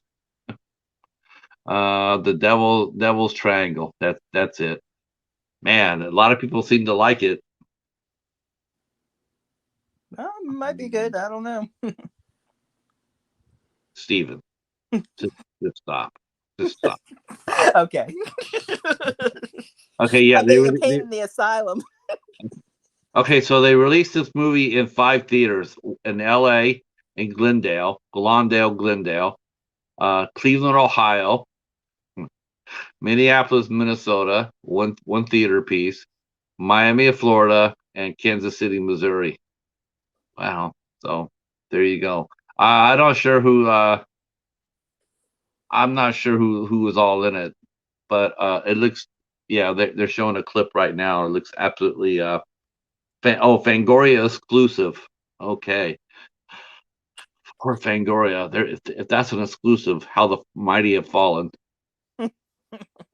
I don't know any of these people in this movie. Not at all. Let's see. I have like a cast list here, and it's like, who the hell are these people? Last Day to Catch Devil's Triangle in the theater. Well, I guess I'll make a trip to Miami. Yeah, let me book that. Let me book that 10th class ticket. Last Day to Catch Devil's Triangle in theaters across the country. 5 theaters. Oh Lord. 5 theaters across the country. Across the country though. Yeah, I'm literally driving down to Cleveland right now. I'm gonna go see it. It's the closest one to me.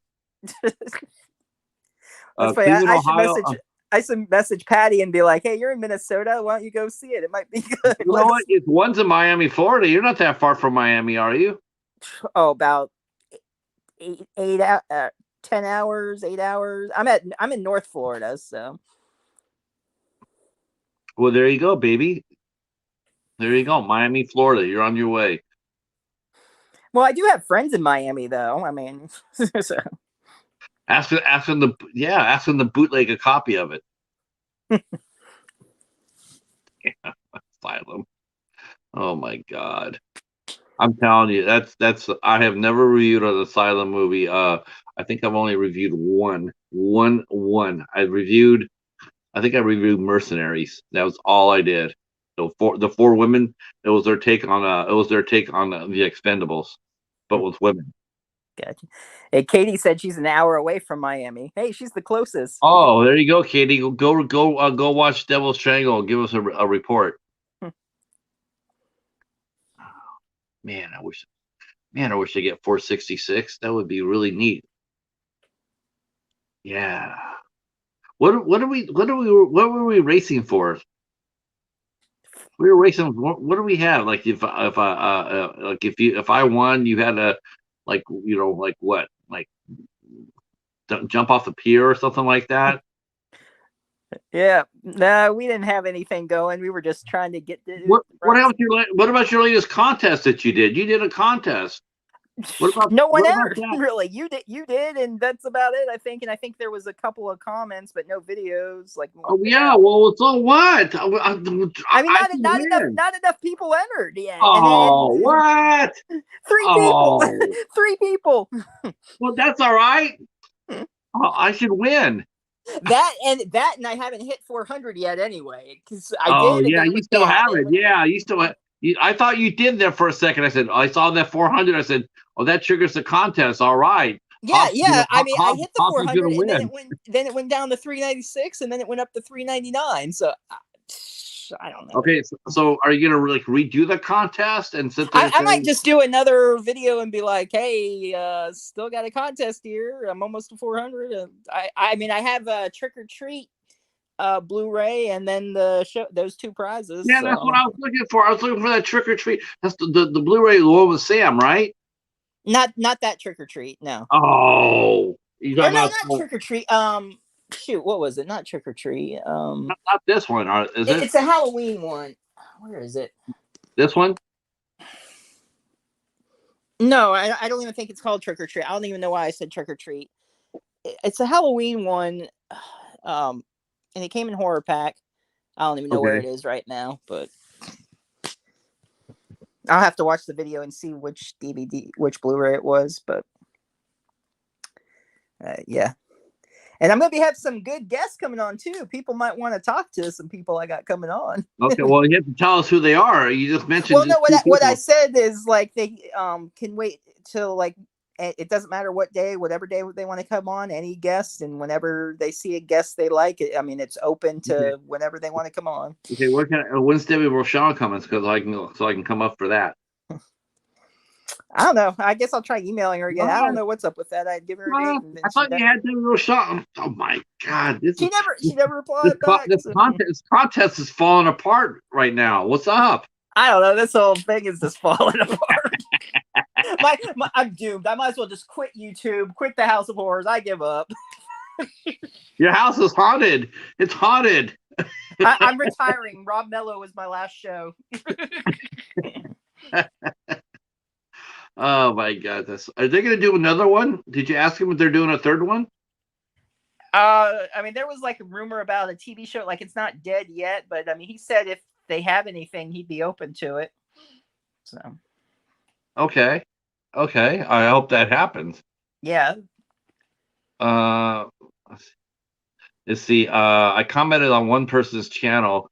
They were talking about Christmas movies, but they were saying, well, we're not going to talk about the Hallmark movies for Christmas. I'm like, how could you not talk about Hallmark movies for Christmas? That is Christmas. They have so many Christmas movies. Hallmark is Oh, like they might as well call Hallmark the Christmas channel. well, they do, but now there's a new channel called Great American Country. They're doing Christmas movies, and then you had Lifetime's doing Christmas movies, and then I think Netflix got into it, and then BET dropped in a couple of Christmas movies. It's a whole cottage industry now. Yeah. Hallmark makes them all year round. Yeah. I think they make theirs. I know at least, yeah, they do. They make them all year round. And they'll be sitting there. They'll have the stars in there sitting there going like, okay, we're gonna do a new movie. To me, what's really challenging. To me, the real challenge is not them making the movies. It's not them casting the movies. It's them naming the movies. Because how many titles there's only a certain amount of titles that you can come up with the word Christmas into it. Yeah. Like, yeah, I think there is, Casey. I think Christmas didn't Caesar and Otto do Christmas movie? They did a Christmas movie, and then there's also Mrs. Claus. So yeah, Isn't that another Dustin Ferguson classic? I don't think he did that. No. Is it called Mrs. Claus? Yeah. Let's see.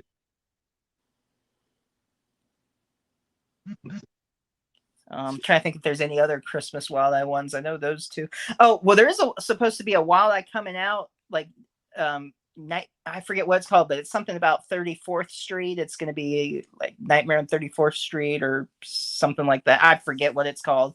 I don't know if it's out this year or next or when they're supposed to release it, but I remember seeing that title. Okay, so Mrs. Claus that's the one that brings Stevens in it. Yeah. Yep, that's Wild Eye. It's Helene Udy, Brink Stevens, and Kaylee Williams, and it's directed by some guy named Tony. Is that Master Chaos? Is that maybe that's a screen name. I'll see. Tony. It says Tony something or another with no picture, but I know let's see if he did any shark movies. I think I might be wrong, but I think the guy who did Mrs. Claus also did Party Night. I think. Yeah, he did. He did Party Night, Mrs. Claus, and then Teacher Shortage. Yeah, so he's got that coming out. Okay. I know that Master Chaos has done some horror movies too. So I gotta ask you a question, man. All right, because it's that time of year. But what's your 10 best movies that you watched this year? Did you keep a list of them yet? Nah, I didn't make a list of it yet, but I know I'm going to put 13 Fanboy on it. That was really good. So yeah. Jose Prentice is okay. Jose Prentice is Master Chaos's name. Let's see what Jose has done. I think he's done some Asylum movies. Hey, he's not. Hey, you know what? You can laugh at that, but he's no Dustin Ferguson. Okay, he's no Polonia. Let's see. Okay.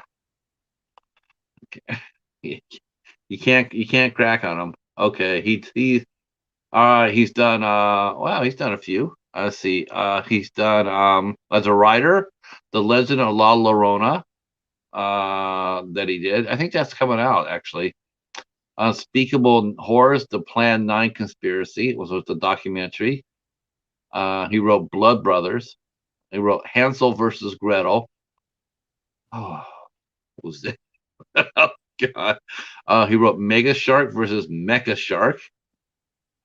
Um, let's see. The Terminators, Countdown Jerusalem, Corpses of Forever, The Monster Man, Song of the Vampire, uh, Haunting of Winchester House, the Haunting of Whaley House.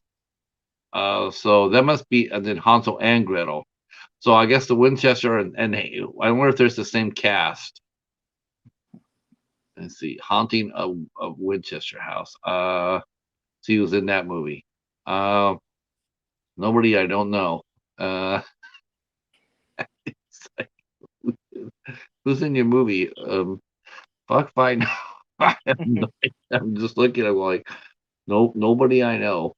Let's see. Okay, but he's not his responsibility. I think he's directed 8 movies too. He's directed let's see, Blood Brothers, Unspeakable Horrors, The Plan 9. Let's see.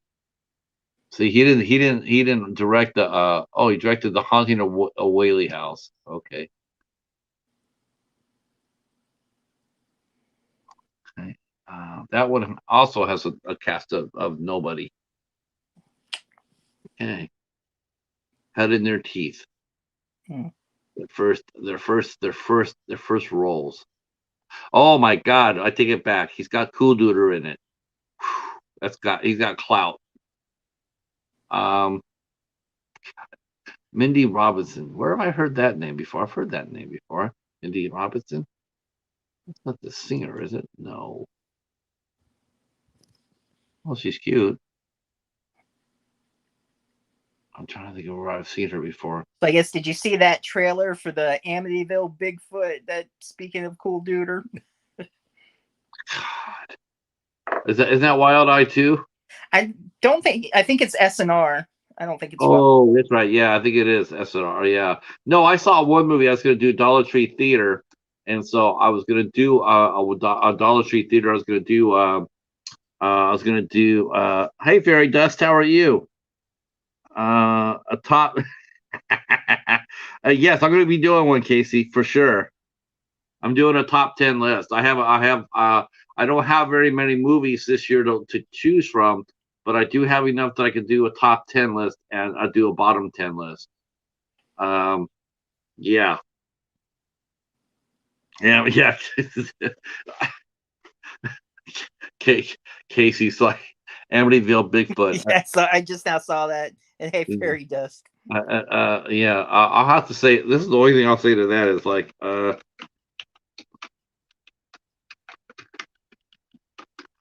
take my money. Oh my God! I'll see if I'll see if they have a trailer. Maybe there's a trailer there. Amityville Bigfoot. He did post a trailer for it. It looks interesting. Jesus Christ, save us.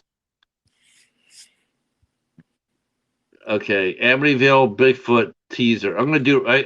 We should do a reaction video. All right, hey, are you able to put it up on the screen? We can all watch it. How do I do that? I don't think it's no, because they don't let you share shit to. I guess you could download it and upload it, but no, you can't even upload it. I'll just post it in. I'll post it. Sean Phillips. Let's see. Ooh, Tuesday night. What? Oh my God. Oh, Eric Roberts is in it. Oh, that's quality. That's what I'm saying. Yeah, Eric Roberts is in it too. Mm-hmm. Oh my God, that's quality entertainment right there. I see they didn't put Oscar nominee Eric Roberts. Okay, so there you go. There's the trailer for Amityville Bigfoot. I I'm not a snob. I'm not a snob. I'm not a snob, but there's no limits to what I can take. Share screen. Yeah, I see that, Casey. It's just share screen. Let's see. Share.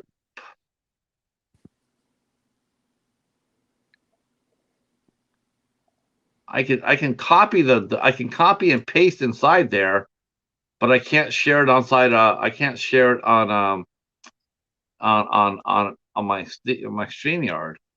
You should be able to show because I know Boom like has shared stuff on our screen before when she showed pictures, and then when we did the Jamie Morgan interview, she actually did it off her Facebook or whatever and onto the StreamYard.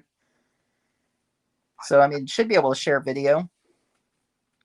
Yeah, you would think. But there you go. Amity Bigfoot trailer. Let's see. I bet some of the comments are awesome. Well, yep. A lot of people are really for Cool because they like Cool. Let's see. Yeah. Yeah, everybody's kiss everybody's on their knees in front of Cool. This looks fantastic. Really glad I got the opportunity to act in this movie. You can see me at the 40-second mark. Thanks, Sean, for the opportunity. Is that what it's called? Oh my God, yes, they're all fawning over it. Oh, this looks awesome. Oh, come on, give me a break. So I tried watching a Cool movie called Restricted Area. Oh Lord, I just no. I think I made it like 20 minutes. I started watching that. I still didn't Oh. finish it. I guess I think I left off where they were like walking through the woods, and I don't know. But yeah, The whole damn movie was them walking through the woods. that's it. Yeah, it was absolutely horrible, horrible. Uh, let's see. You can share it if you're on your computer. I am on my computer, but let's see. Eric Roberts is in a movie called Karate Christmas Miracle, but all his clips are shot separate and shown to the characters on a movie theater screen. Oh, I just don't even. I just can't even. I can't even. Karate Christmas movie. Oh my God.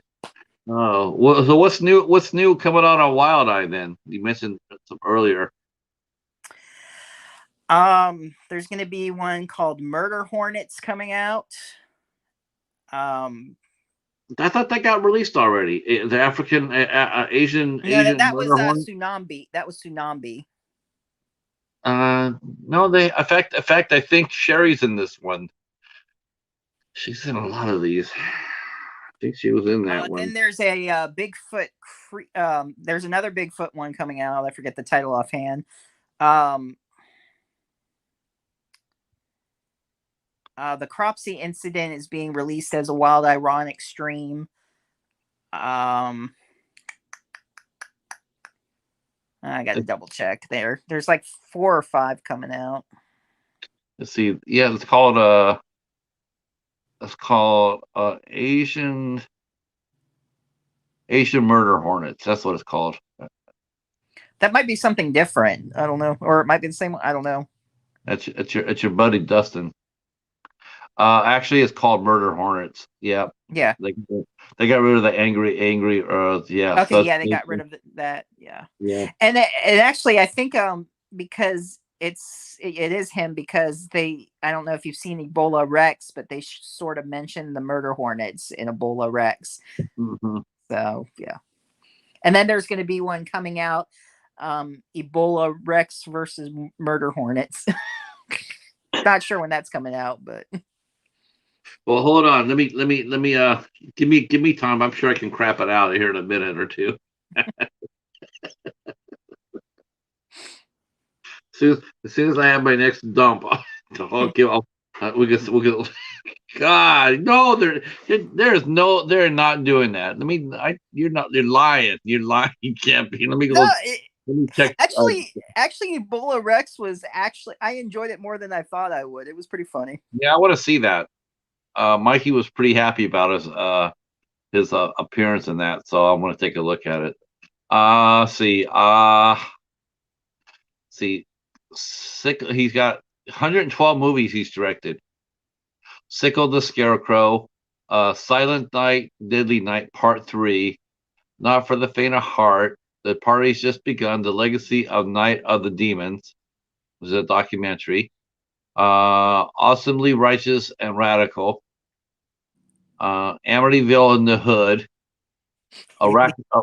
Arachnonado to Flaming Spiders, that's completed. Demonoids, Faces of Dying 2, Faces of Dying 3. I guess that's to take off Faces of Death. Yeah. VHS Violence, Last Roommate, The New Seduction. Oh my God. Just there's Ebola Rex. There's nothing there. Oh, there it is. Ebola Rex versus Murder Hornets. Let's see who's in that classic. I told you there was going to be Ebola Rex versus Murder Hornets. That sucks so hard. What the fuck happened to Brink Stevens? Is she just like, she's just done or what? She's just doing Wild Eye movies apparently. These are all the same people in his other movies. Let's see. Brink Stevens, Mel Novak. Yeah, he's in everything now that Dustin does.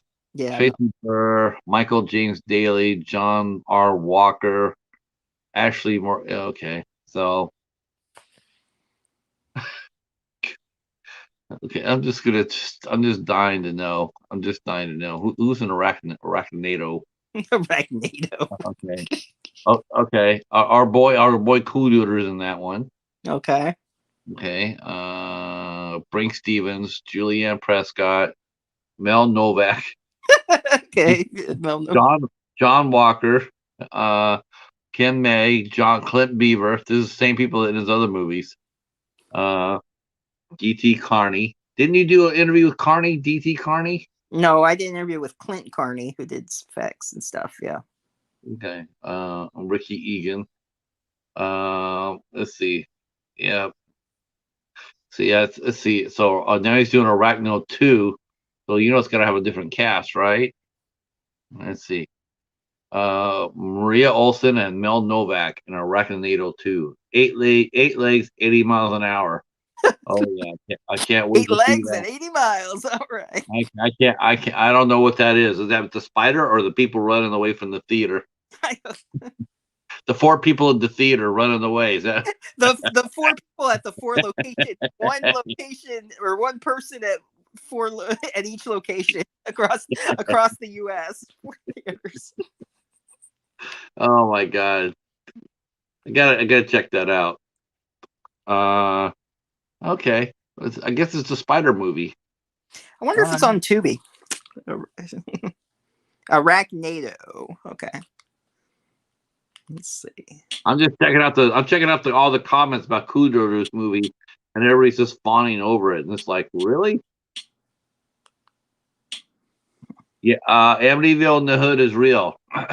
Let's go see who's in that. I'm sure it's Mel Novak. Mel Novak brings Stevens.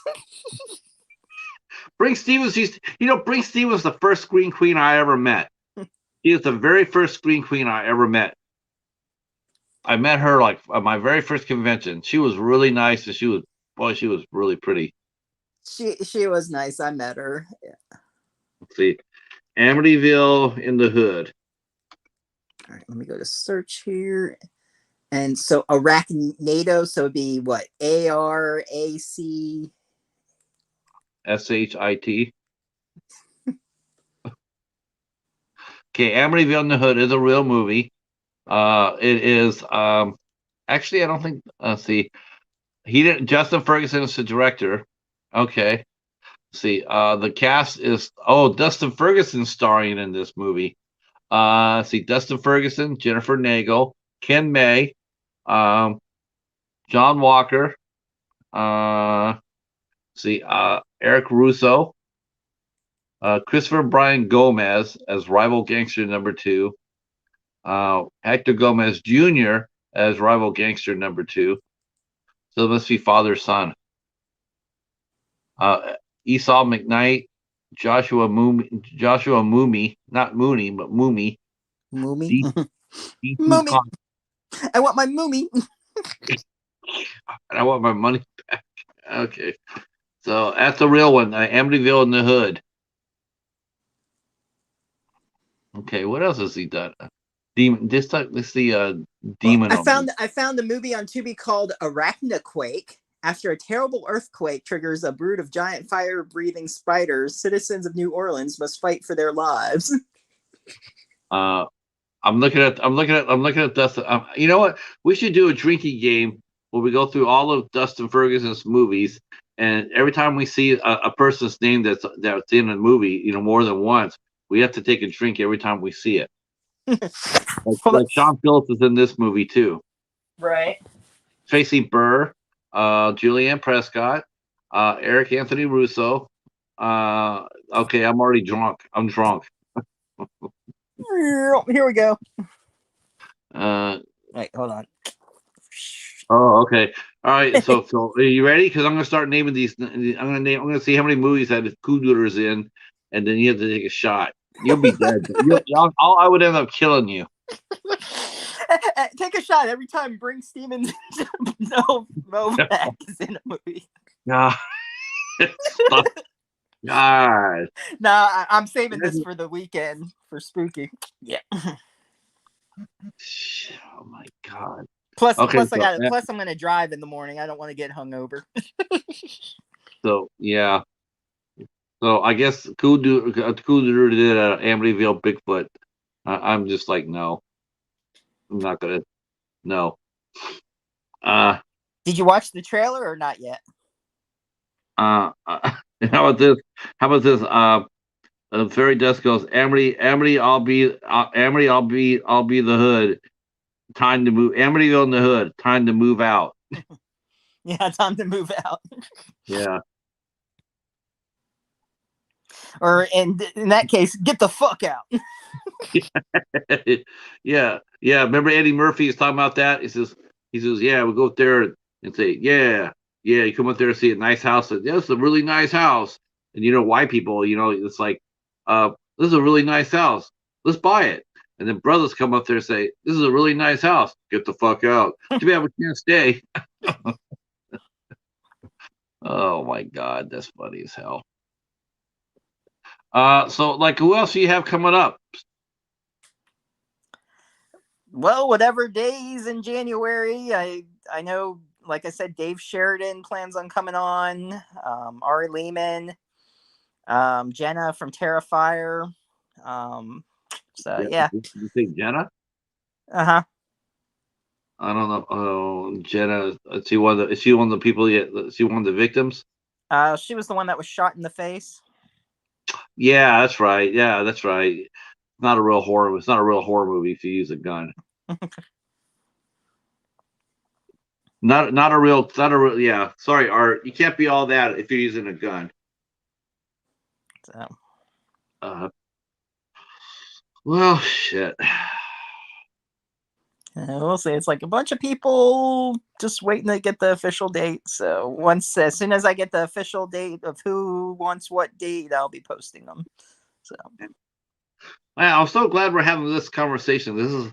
I was pretty bummed, man, because like I said to you before, it seems like the last couple of weeks, man, it's just like, man, the tube is just like, it almost came like Twitter. All this drama and all this cesspool activity.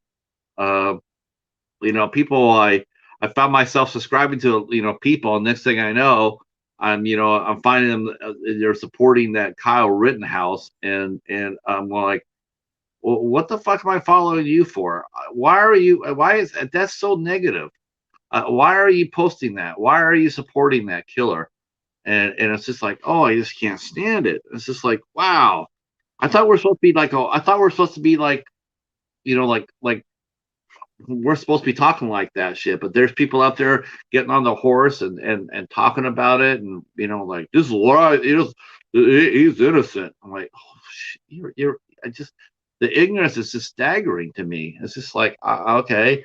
And then you had other people who are putting out videos saying, I'm sorry for all the drama I'm causing.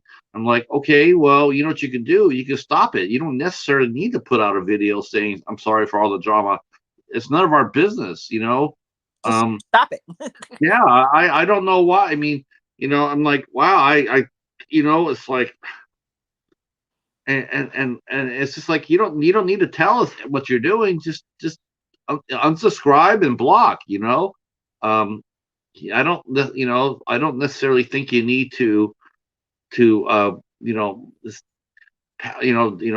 attention to yourself about it. It's like, okay, it's not our business. We don't need to know about it.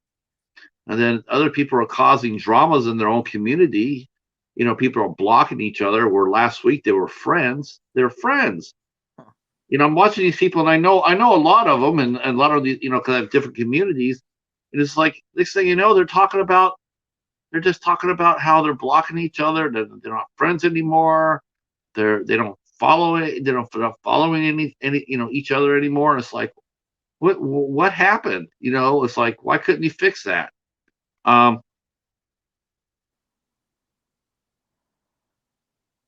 yeah, we just want to talk it up. I'm just going to talk up a few channels. I'm going to do some shout outs, man. It's really what I want to do, man. I'm going to give some shout outs because there's been some really fun people doing a lot of great things, but it just seems to be overpowered by all the negativity. I don't want that. I want some positivity going back on. That's really what I'm looking for. I mean, I'm that's really what I want.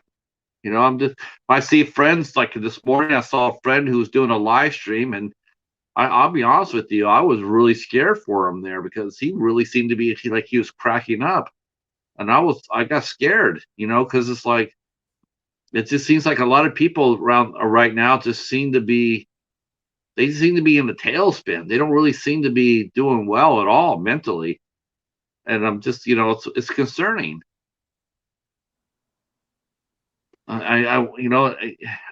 It's like now it's a time where you hold on to your friends. Now it's the time that you need. Now you need your friends here. Right. Oh, Rick, that's so awesome. I love that. This is one of my favorite things.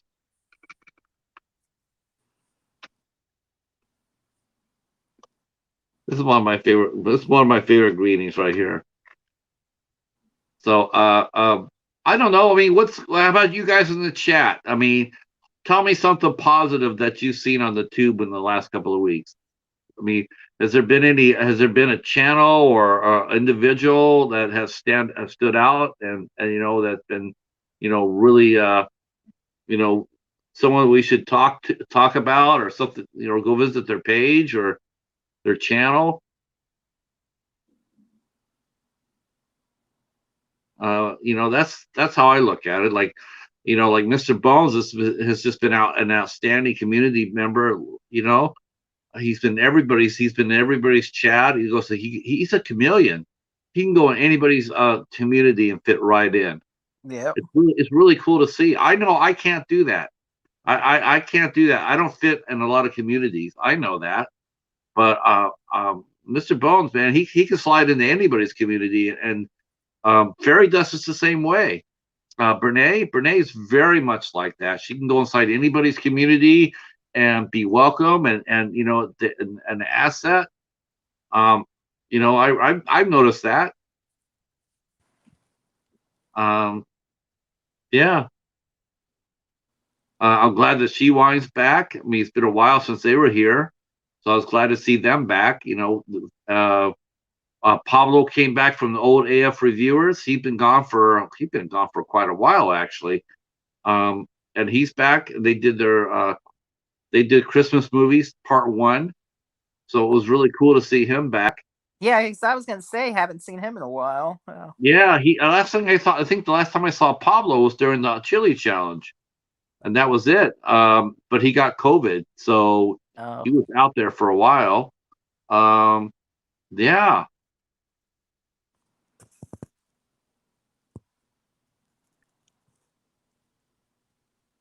Okay. Okay, that's awesome, Brene. Let's talk about that for a second. Box Van D had a British production company come out to Quartzsite to film her, and so that'll probably be about the van life community. Yep, everybody goes to Horror Freak channel. Yep. Thank you. Rick says he only watches Cheetah and Super Slash Bros and Coast to Coast streams, occasionally booty vids. YouTube is a puta, yeah, or a puntejo. And the House of Horrors. Don't forget that now. Come on. Got it. Yeah. Well, you know what? Tell you the truth, Steven, Rick would probably be someone you should talk to too. From Underground Sub Rosa. Shit, yeah, he was an awesome guest. Are you kidding me? You should be talking to him. But I know you only do one show a week, so I know that's hard. But but I mean, if you don't have anybody, I would recommend interviewing Rick. It's awesome, man. He was a great interview, full of knowledge. He talks about the store, his business.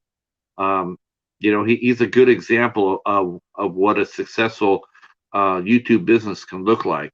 And I've looked at a few things on his website. I haven't ordered anything yet, but yeah, it's. I want to. I went after. I asked him for a copy of Headless, and unfortunately, that the only copy he had of Headless, he sold out. And then he had a harder movie to find. Yeah, Headless. That's a. Yeah, I heard that movie is so warped out. Oh my god! Talk about skull fucking going on there. Oh my god, it is a weird ass movie. Yeah, that's why I want to see it. I want to. Yep. See, Steven has awesome interviews. You're right. You know who I want to interview? I was going to ask you. Maybe you can introduce us. I want to see about interviewing Eileen. Okay. Yeah, I really like to interview her. And I haven't talked to Steven. I haven't talked to it is Steve. I've not talked to Steve Rosinski recently. I hope you got a distributor for Carousel too. I need to ask him if he did, so I could tell people about it. I think it's just still on his website. I think he's still doing that. No, he hasn't gotten a deal yet. I haven't heard anything. No, I haven't heard anything either. I thought that he would have mentioned that, but wow, it really surprises me because I thought that movie gets snapped up for distributing. I really did. Based on the first one. Yeah. Yep. Yep. But Katie and Night Watch Zone just broke down the Blade movies. Monday night slasher movie club on the Night Watch Zone. Oh, that's just must. You got to watch that shit. That is an awesome show. They're covering 80 slasher movies. Oh. And yeah, you would think, right? But there's some bullshit. There's a lot. 80s horror is overrated. I love 80s horror, but a lot of it is overrated. And just watching Corey Yander's response to it is awesome. She'll get out there and you can just tell, like, what do you think about this scene? And then you hear her go like, and then you just know it's gonna be like, this is some bullshit. Makes me laugh. Yeah, cool. Yep. I like that. And if you haven't connected to Fairy Dust, Rick, you should do that as well. Fairy Dust, Weep the Wild Winds. She's really good people too. I'm not sure if I'm connected with Fairy Dust either. I'll go ahead and do that when I get off. Yep, by all means. And don't forget to leave the comment. Yeah, leave a comment, watch the video. Leave a comment, watch video, watch a couple of videos. Yeah. If you don't do that, you'll be at 399. He'll be at 396 again, and then Like Steven. Well, yeah, you were actually way ahead you're way ahead of me. You were like yeah, a couple hundred people ahead of me. I don't know what happened. I think you toss it. I think you're taking the dive. okay. Yeah, those business cards though, that's really interesting that nobody you know what it is, Steven? I think this is a lack of attention. It's attention span. People literally will you give them a business card, and I think literally by the end of 20 minutes they'll forget about that they have it. Probably. I mean, they sound interested when I tell them. They're like, "Oh, you've had such and such on," and I'm like, and they're like, "Oh, I have to watch that." And then I guess they just don't. I don't know, but Am I still in your am I still am I still in your top 3, top 5? hmm? Am I still in your top 5? For what do you mean my top 5? As far as House of Horror shows, am I still your top 5? Oh, you mean for video wise, you mean views? Yeah. Maybe, yeah. God, I gotta get off that. I gotta go. I gotta start. My ass has got to drop. I cannot be in your top 5 anymore. I just can't be. Yeah, Danielle Donahue's shows I think got like 217 views or something. I gotta check on that, but she's got the most views out of all my shows. Let's see. Let's see. Oh, House of Horrors. I put House of Horror. House of Horrors. House of Hose. It's hot out here for him. Oh my God. Well, I guess I just type in your name. All right, let's see if I can type in. Yeah.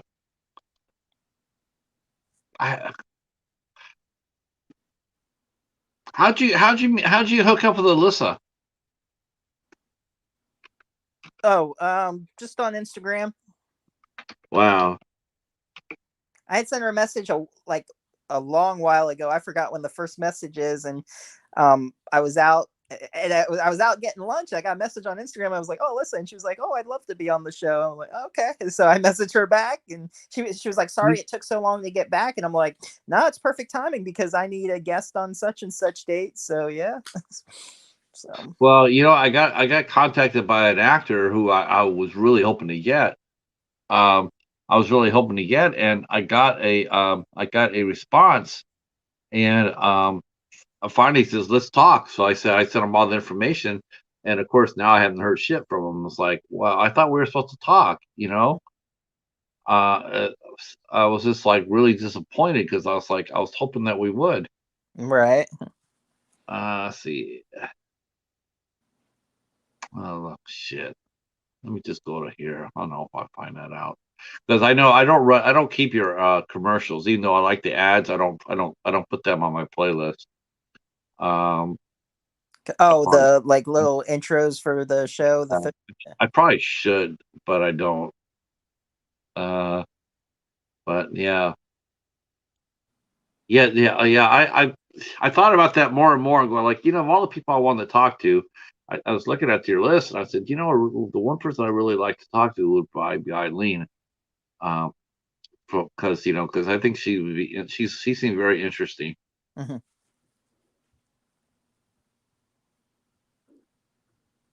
Let's see. There it is. Let's see.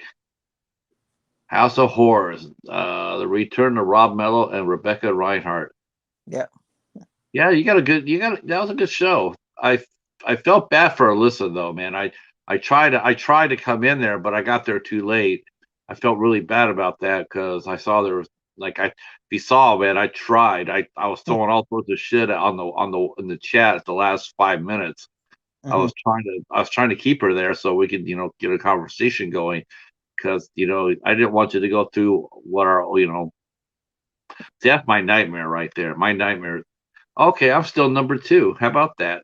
I'm number 2. I'm, You're I'm number number 2. 2. You're I'm number 2. shit. I'm number 2. Hi, number 2. Hi, number 1. Yep. Danielle's number 1. I'm number 2. Hi, number 2. And then Jeff Kirkendall. That's another one that I forgot about that one. Yeah. Man, I'm number 2 and 3. Where's my money? Where's my royalty cash? Where's my cash? Ken Sagals is in your top 5. Yet your 5th most popular. Dude, he was on there for 17 minutes. What the fuck? He's still number 5. Damn. That's crazy. Oh my God. 140, 139. Holy shit, Steven. You know what? Have you reached out to him? Maybe he would. You know what? Maybe I was wrong about that. Maybe he would actually do a legit interview with you. Actually, I should message him back again because he did say invite him back. So I should probably go. Man, yeah, he's top 5 still. I wouldn't try to invite him back if I was you. Yeah. Wow. Okay. Well, let's see. It's about that time. Maybe I should message him and be like, "Hey, I got a bunch of openings coming up." Yeah. Wow, I did not know that. And your interview with Greta Volkova? Yeah. Wow, that's doing really well for you. That's what, up to 117, I think. That's 118. Oh, it went up one because last time I saw it was 117. Yeah. Congratulations, man. That's solid. Yeah. So you're getting some traction now. You're getting traction. Are you gonna be able to see? Did you contact Tochi for a follow up? Oh, I need to do that too because he wants to come back. Yeah. Yeah. You know what? I wanted to ask him, but I was waiting for you to go ahead and get him back on your show, and because I was thinking about asking him and to come up, but yes, some of the, Eileen. Okay, wow, Eileen. Wow, she's down there a little bit. Oh my gosh. You know what? Feel free to come back and repost these inside my group, Steven. In fact, I'm going to do that right now for this one. I'm going to go to your channel, and then I go to your videos. I'm going to repost the Eileen one in my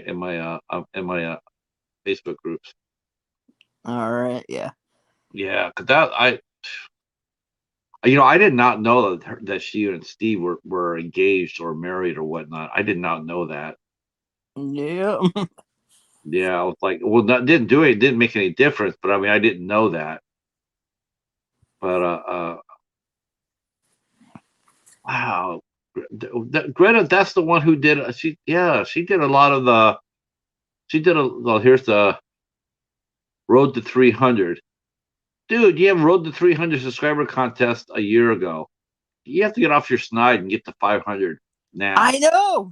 Now, quit fucking around and get busy. Get busy subbing or get busy dying.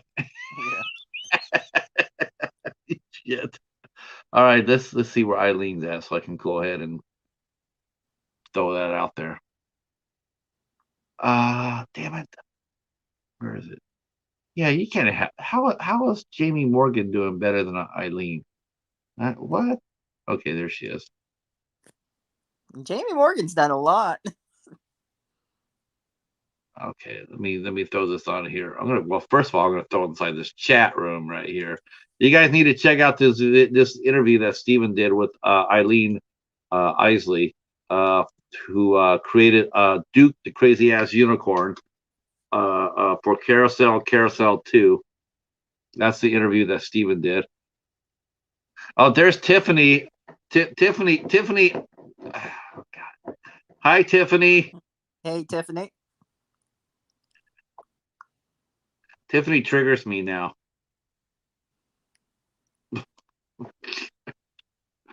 Oh my God. I'm still wrapping my brain around that. I'm still wrapping my brain around this morning, Tiffany.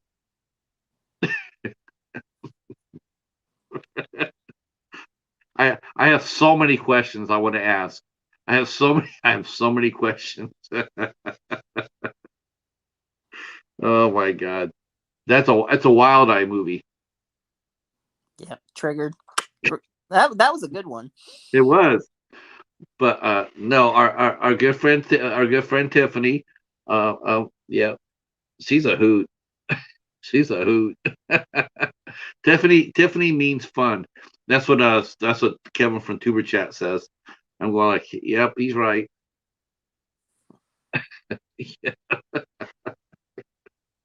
Oh my god. Oh my, not even kidding. Okay, so let me go real quick. Um, yeah, Children of Sin should be coming out. I haven't talked to Chris for a minute. Uh, I haven't talked to Chris. Well, hopefully that he'll get Children of Sin out by next year. Um, and then you're gonna go ahead and interview him, and then we get Meredith again. I like that deal. Yep, that'll be a fun one. He's a great interview. Yeah. He's a good director. Uh, this might be Meredith's last movie, I think, for Mississippi before I think she's trying to go out to LA. I think she's actually, I want to say she's trying to go for pilot season. Personally, I don't know why. I don't know why she feels like she needs to go to LA. I think if you're in the South now, I think you're going to Atlanta. I think you are. I think you're just going to Atlanta. Yeah, I mean Atlanta's. It's one of the questions I was going to ask Sherry. I wanted to know how she felt about this, but does she feel like, I'm going to be asking this from other people in the business too, but do people, I mean, is Hollywood still the center of the film world, or do you get the feeling that it's slowly shifting? Like it's not just centered there. It's like it's elsewhere. It's like Atlanta, there's the hub in Atlanta. I guess some states are coming out with more tax incentives. Then Mexico is supposed to be pretty hot right now. Yeah, it does seem like a lot of movies now, if you see it filmed in Atlanta or thanks to Atlanta, like everything. Yeah, it seems like it. Um, it just seems that people are going to North Carolina. They seem to be making a lot of movies there. Texas is getting, because Well, yeah, when a couple weeks or I forget when it was. Oh, actually, I think it was my first interview with Rebecca Reinhardt or after or whatever. No, it was actually that time I did my first interview with Rebecca by herself because Rob had stopped in, but he was actually filming in Texas. So yeah. yeah, it seems like it. I mean, there's a very vibrant community of film community in Texas. Even before they have all the people started moving down there. Danielle Harris is filming a movie here in Florida in Panama City. And that's why she's coming to Spooky Empire. She said she figured to catch a flight. She was like, I might as well just instead of switching flights and I stuff. thought she lived in Florida. No. See, Tiffany saying Pittsburgh films a lot of movies. Yep. In fact, we were just talking about one. We were just talking about that.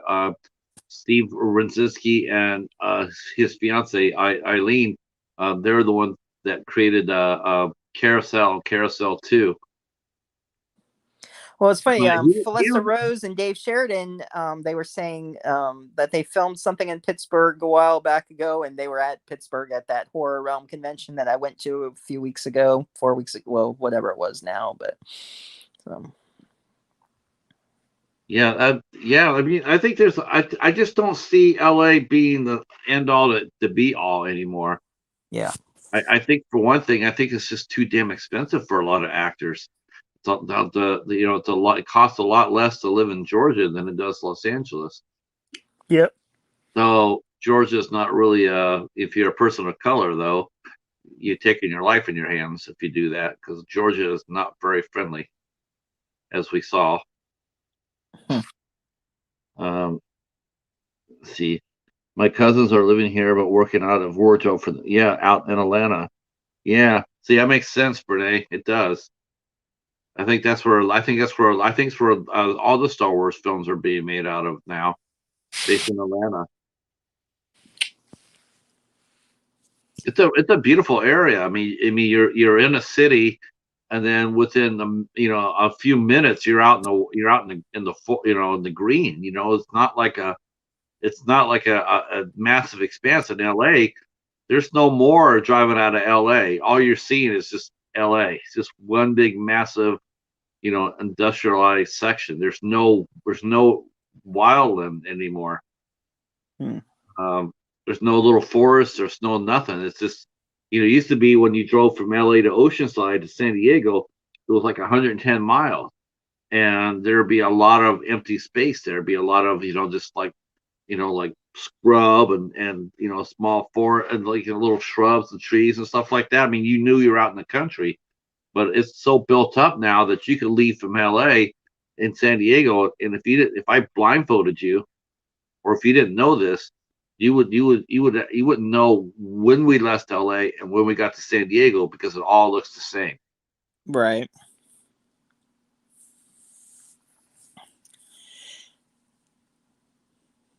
All right. Well, I think I'm gonna head out because I'm gonna get up and deliver breakfast tomorrow for whoever, whatever. Bike Squad, DoorDash. I do it both. Whichever has the most money at the time, I take that delivery. And That's right, cash money, baby. so, All like, right, then. Next, so who do you got coming up this week? no one this week. So, and I don't Okay. even know. I might even change it. I'm going to talk to Boom and maybe just do a show on Sunday because I got Spooky Empire pop up. I can maybe do a 7 o'clock Sunday because I know I'll probably be partying Saturday night. So, Oh boy, he's already changing the schedule around. Look out! All right. well, I don't have So I don't have a guest anyway. So, figure just talk movies and stuff or something. So, but. sure. I'm Uh, hoping to maybe pick up some guests while I'm at Spooky. We'll see. So you better pick up some subscribers, buddy. and subscribers, yeah. Hell yeah, we're supposed to be doing this together, man. I know. I'm trying. I've been. I don't get this, man. It's like, we're like, hey, let's, we're pals, man. We're doing this together. I mean, We're I gonna, was on a roll. I mean, I was getting them, and then all of a sudden, once it came to 400, just like dead. Like, I did not realize, honestly, it's not because I haven't been to your site or anything, but I just didn't never looked at. I just assumed that you were just rolling them up.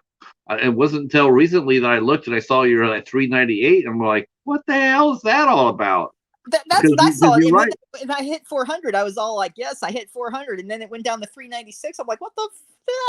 What is this crap? Are you sure you just didn't unsub yourself 4 times so you wouldn't have to do the contest that I entered?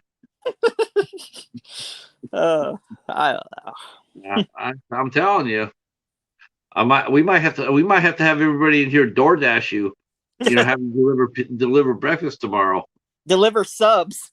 Deliver me some subs, people. I'll take tuna fish, please. Let's see. Let's see. My stitches with oh oh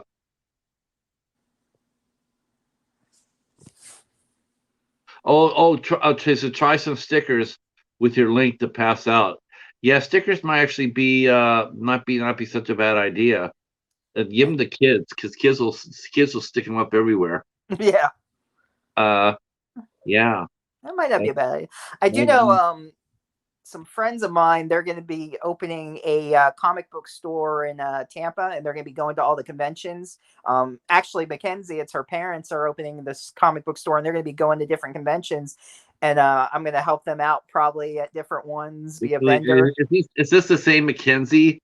Who never showed up on the show? Yeah, that's the same Mackenzie. But her parents. Oh, wow. So, but hey, it's pretty cool though. I might I was talking to them, and they might even say like if I help them out and stuff that maybe I can even do like some House of Horrors podcast stuff like as a vendor with them and like promote it more and stuff. And yeah, you could actually Brene mentions that community loves stickers. I think they would love patches more, but that's a little bit more expensive. Yeah. Patches are huge. Patches are I think the only thing I think hotter than patches is enamel pins. People love enamel pins. but that's expensive. Yeah, I just Uh, don't like. I mean, I thought of like merch and stuff, but like, I just don't have the money to do that. To do I don't have. that's the only problem. It's like you got to We, have money to make money, and I. yeah, we're thinking about doing something early next year because we're getting up there a little bit. We've been up there for a year, and actually we're going to be doing our anniversary. I think we're doing it in January. Um, our January show, our I think we started the 20th, December 20th was the first midnight hour, but that's not the first. I mean, that was the first one the Hobbs did, and then I think the first one that I did was the following week. I have to go back and check, but yeah, we've done a year's worth of shows already. Um, so, but yeah, I would love to do like patches or a coffee mug or you know. Yeah. Um, I was thinking of having my design. I wanted to just have like I want to have like Michael Meyer on a coffee cup, like doing this, and then having a cheetah paw come bursting through his heart with Michael Myers' heart in his paw. Like that would be just kick ass. That's just me. Mr. Bones saying, just print out the flyers on the PC with your YouTube link and pass those out. Yeah, I mean there's a lot of ways. Yeah, he's right about that. That's a really cheap way to do it. Yeah. Um, yeah, just do small paper, do four or six to a side, and then you print out a ton and just cut them up and then pass them out when you go out. Yeah, that way business cards are expensive. That's an expense. That's expensive. Oh yeah, they weren't cheap to. I mean, the cards I got are pretty nice too. So Yeah, I'm really sorry about that. I was watching that. I was watching that to see how well they would do. I was waiting to see if you got any response of it because we were talking about doing something like that here. But after seeing your response, I'm like, well, maybe that's not such a way to I mean, go. I Maybe, thought it was a good idea, and people seem and like when I tell them about it and stuff. Like I said, they seem interested in the guest I have, but it's like, do they just forget about it and forget it or lose the card? Or I mean, but. huh? Let's see. Yep. All right, sir. I tell you what. Shit. Let's. I'll keep the party going a little longer. I'm sure people are here. I got 5 people watching. I think. All right. Well, good night, What time is it? everybody, and those of you who are connected, thank you, appreciate it. Yeah, you probably got over. You probably got over now. Once again, the midnight hour comes through for you, buddy. Yeah, thank you. Uh, well, actually, maybe not because you're still at $3.99. Well, screw you then. I'm out. I lied. I take it back. What am I thankful for? You haven't done shit. If you come back Friday night, man, we're gonna redo Sherry Davis. So come back on Friday night, man, at 8 o'clock. If Okay. you can for that show, because I'm sure and then afterwards I'll definitely introduce you. I'll introduce you too, and then after that, then you can go ahead and go ahead and interview her for late January or February. She's a great guest. Yeah. You saw that already. She's a really nice person, so I think she'd do really well for you. Oh, did you want me to get back in touch with Brian from Pumpkinhead? Yeah, but I want you to introduce me to Eileen though. I can do Eileen first. Okay. Yeah, I want to do Eileen first, and then I'll do Brian. Yeah, I don't know why. You know what? Yeah, I'm gonna make that too. That's gonna be a goal. I'm gonna get that over 100. And then I'm gonna because you already got Steve Brzezinski over 100, so you don't need my help with that one, you bastard. My needs help. My interview needs help. It just died. His interview died for me. I don't know why. Because I don't know. I think people really could hear. He just wasn't in a good mood that day. Could have been. I don't know. I mean, when he was on mine, it seemed like he was fire on yours. I mean, he was really engaged and he was funny as hell. But mine, he just seemed angry. I don't know. That's just how I got. I mean, he wasn't angry at any of us. I just think he was just having a bad day. I went back and re-listened to that. Where he said he had sent something into the Library of Congress to basically he published something. when he was a kid, he sent Yeah. Yeah. You know what? You know what though? I even going back and listening to that, I still think that is one of the coolest things I've heard. Yeah. That's one of the coolest things I've ever heard anybody. I didn't even know you could do that. And for a kid at 14 years old to sit there and do that on his own, I just think it's remarkable. Mm-hmm. I do. And of course, it's not going to be awesome. It's not going to be like epic or best selling material. You're 14 years old. You're just learning how to write. But the Right. fact that you're able to do that, how many other kids do you know that could do that? I don't Yeah. know anybody. So, um, let's see. Let me okay, let me find Steven's page. So they can get 400, then he disappeared on me. He disappeared on me. Oh god. Let's see.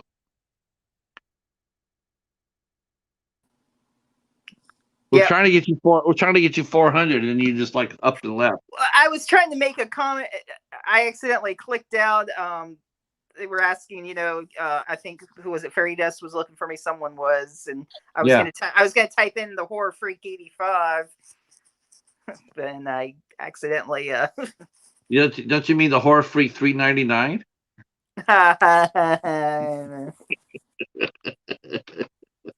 Well, heck, I can make up numbers. I'd be the Horror Freak 20 million. I mean, that's better than Horror Freak 85. I mean, the Horror Freak 399, that's better than the 85, don't you think? True. Thank you very much. Drive home safely. Don't forget to tip your waitress. Okay, if we do this, then Steven's going to do a contest for us. He's got a contest going already. Okay, now you're at 400. Do the drawing right now. Three people, how about I just mail you the prize? oh no! You know what? No, you know what? The 3 people, I gotta let people know, and they gotta vote for who they want.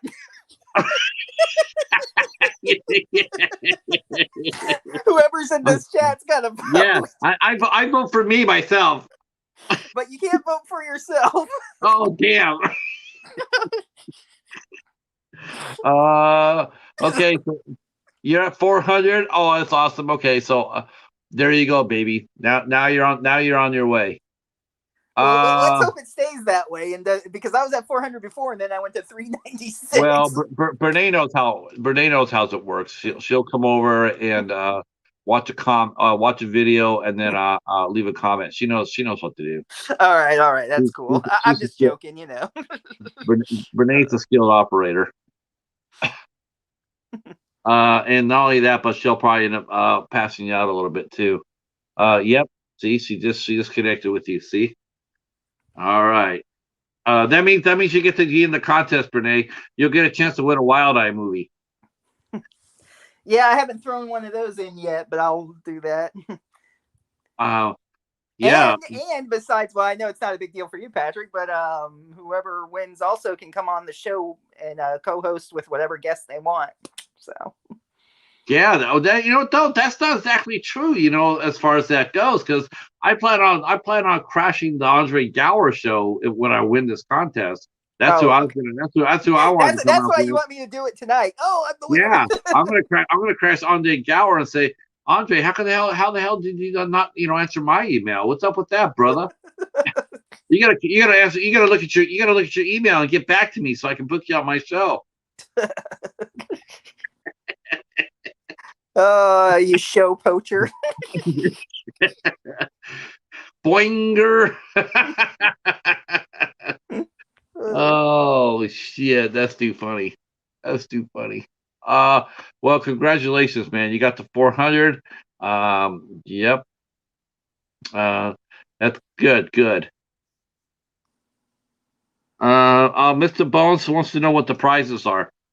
Besides coming up on a stream. But you were offering some movies, I think. Yeah, there was. I forget what movie it is offhand. You can. It's probably still in my videos. The 400th contest. Yeah, look for that one. That one came out in 2020, Bone. Feels like it. Yeah, I might throw in a Wild Eye movie or two with it. So. You should throw in Ouija Mummy and Apex Predator. I got Cicada. Oh my, no! You said win. That's suffering. See, Like that's not a prize. Apex Predator has Sherry Davis in it, so that actually would be cool. I'm gonna probably end up buying that son of a bitch.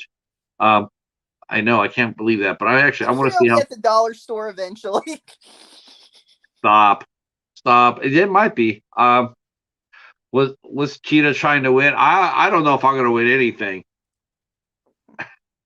I do want to see it though. I want to see some of the movies that she's in because I have not been able to do that, so I have to go back and do that. I do want to get Ebola Rex because I actually Mikey. like Ebola Rex. That was a good I, one. I want to see it too because Mikey said that he really liked that movie. He said he really liked his performance. He thought he gave it's one of those things where you see a bad movie, but you see a really killer performance in it. Um, those movies are really fun to see. When you find a really strong performance, it's the last place you think of would be a low budget horror film. But holy cow, some people actually really give a good effort. Mm-hmm. Hi V, how are you? Hello, V. Uh, welcome, welcome. Steven's about ready to jump off here. We got him connected to up to 400. I bet V will connect with you too, and that'll make you up to 401. And then, Woohoo! then you're on your way. You know what? As soon as you get past that 400 mark and stay over it, then it'll really pop. Yeah. Yep, it'll really stop. Really pop and really get you going. Yeah, I Yeah, mean, I thought we'd be hitting it together because we were neck and neck, and then and I was way, I was so far behind you. I had to use binoculars to see you. Um, I had to use a GPS. Where'd he go? He's so far out in front of me. But I tracked you down, son. Tracked you down like a Bigfoot in the hood. and in Amityville, You Bigfoot know in what? Why don't Amityville. you? You There know we what? go. There's a movie, Bigfoot in I was gonna say, Amityville hood. you and Boom. You know what? That would actually be a perfect topic for you two because you guys could do the Amityville, and then there's enough Amityville shark movies and creature features to make Boom happy. You should do that. Why not? That would be well. We couldn't do it this weekend; it's too soon. But if next time you have a non-guest show, Amityville. Yeah. Uh, I want to see. Oh, there you go. See, now you got 401, baby. All Courtesy, right. courtesy, courtesy of the midnight hour. All All right. right. I guess the not doing shit I got to take back. So thank you. Yeah, that's right. That's right. That's right. Now you have to give out a cool Dooter movie. Restricted area. All right, I'll let you get out of here so you can get going and get to bed. I'm gonna keep this party rolling for like another half hour or so. Did my girl Tiffany already leave? She probably left. She heard me cracking up and she probably bailed on my ass. Uh, All right. all right. Thanks for hanging out with us, Stephen. We'll do it again soon, sir. Yep. All right. Good night, everybody. Bye. All right. Super fun. But me and Steven, we have not done a show together in a very long time. Um, I was the one that helped him launch the House of Horrors, and I'm glad I did. His show was really strong. He's got sensational guests on. It's a good show. He just needs to find an audience, and now that he is, and hopefully gain some traction for him. He's got Andre Gower coming on the 18th of December. Andre Gower was in the movie Monster Club, which everybody knows. He also was in Baby Frankenstein for Wild Eye, and he dodged a bullet. Andre Gower almost passed away this year. He had a Widowmaker heart attack, and he came literally within minutes of dying. Um, he came that close, but he seems to be making a total recovery. And I'm sure Steven and Boom will be talking to him about that on the 18th of December. So good show for him. Good show. I'll be there for that show. Um,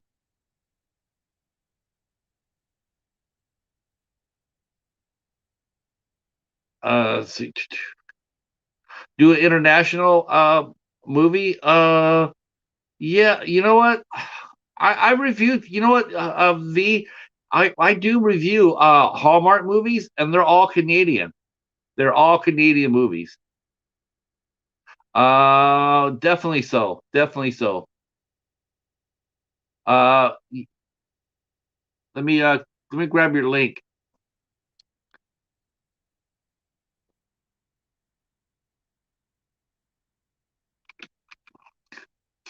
Now remember though, you gotta be careful about using that S word though. S word will get you. Even if I drop in your link on here. Um. Oh yeah. Doo, doo, doo, doo. This is for the Tochi in Butt, Montana. Doo, doo, doo, doo. Let's see. Let me find Killa.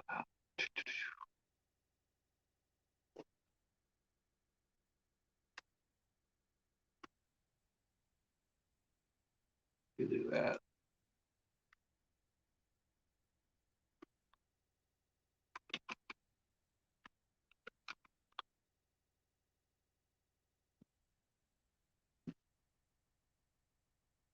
Killa Daily.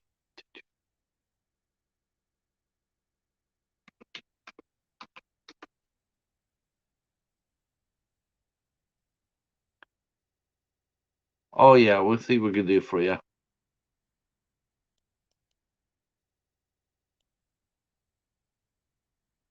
All right, here's our friend Khalil. Go ahead and connect with him if you care to.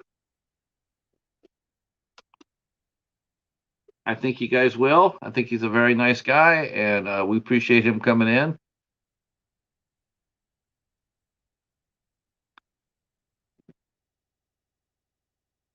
I am a huge fan of the Twilight Zone.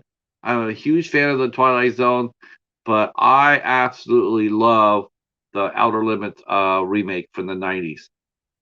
The Outer Limits remake from the '90s is my very favorite.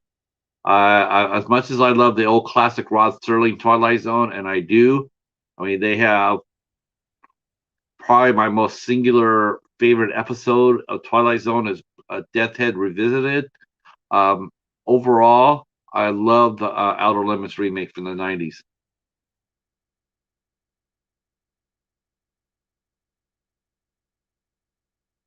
Yeah, the Matrix looks really good. It makes sense because they left the door open at the end of the end of Revolutions.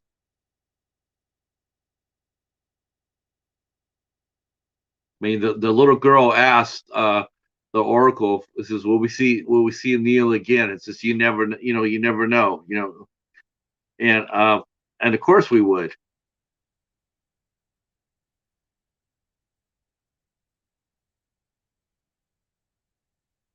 I just don't think it's going to do I don't think it's going to do as well though financially though as they suspect they will. I just don't see that happening due to the pandemic and whatnot. And there's just so much more competition out there now than it was when the Matrix first aired with streaming services and whatnot. There's just so much more competition, but I still think it'll do very well. I think they'll recover their costs.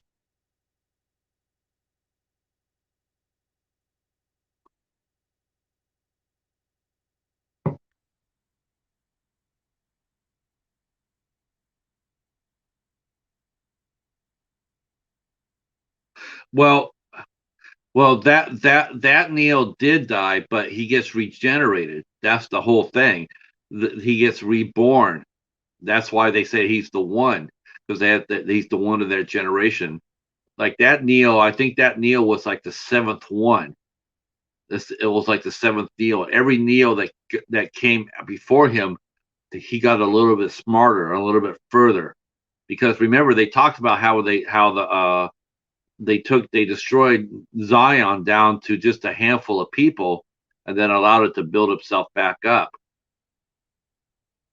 So I mean,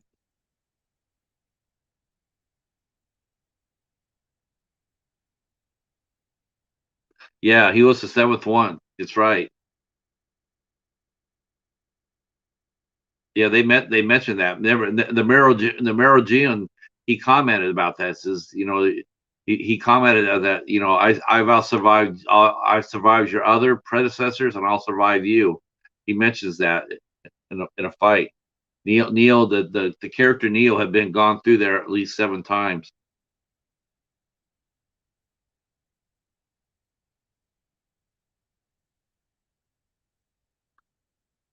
Now, I'm wondering how they're going to explain Trinity, though, because Trinity was not regenerated. I mean, she wasn't there was. I mean, I don't know how that's going to happen because she definitely died.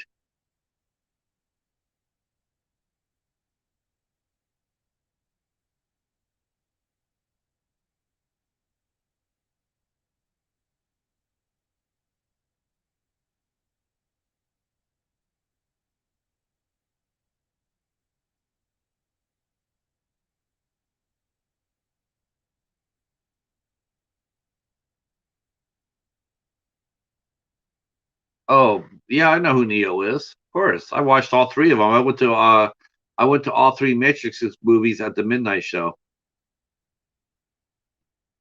Every one of them was at the midnight, and I went to all three of them.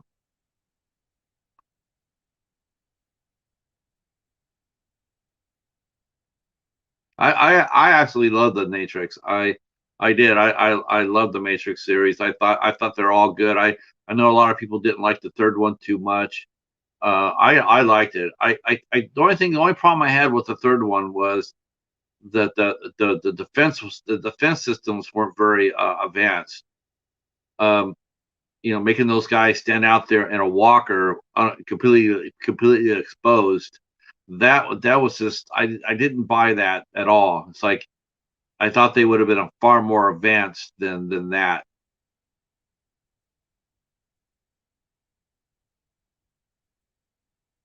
And I thought the kid who was who saw the visions and that was loading the ammunition, I thought he'd play a much larger part into the movie. I thought he played a lot more, but all he did was just load ammunition.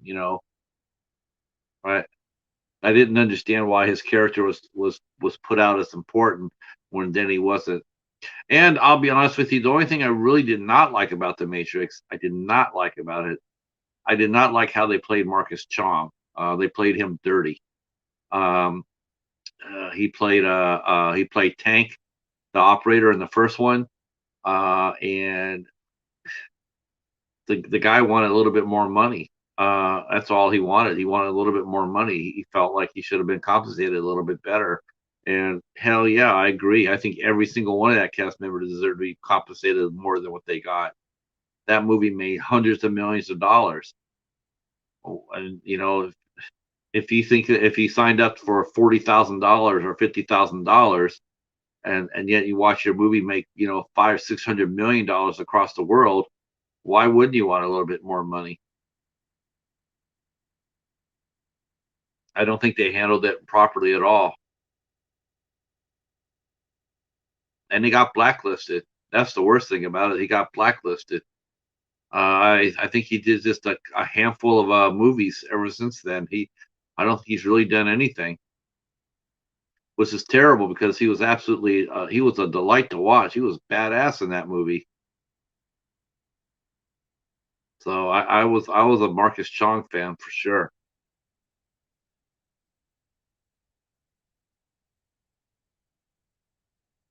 Um,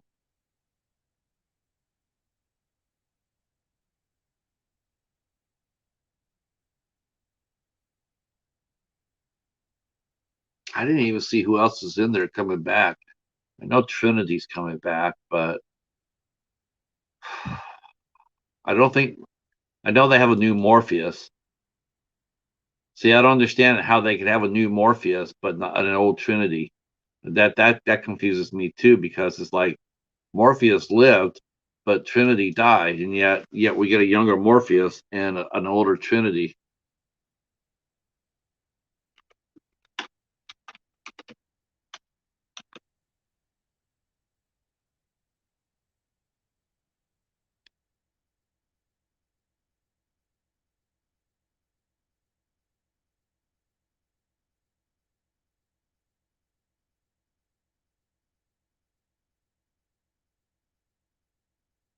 Oh, Lambert Wilson's coming back as the mirror of Joe.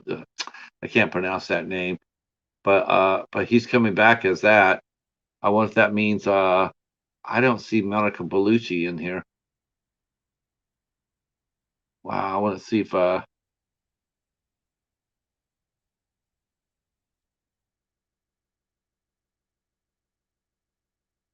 see Jessica Henwick from Daredevil or Iron Fist is in there. That's good.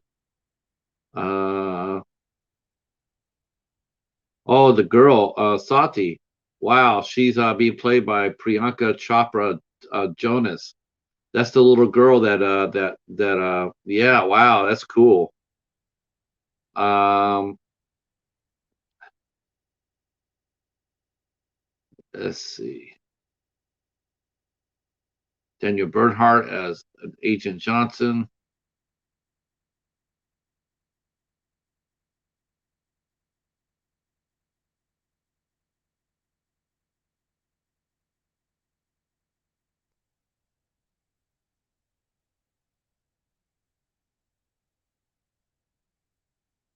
Uh,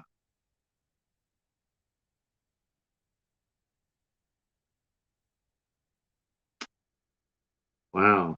Okay.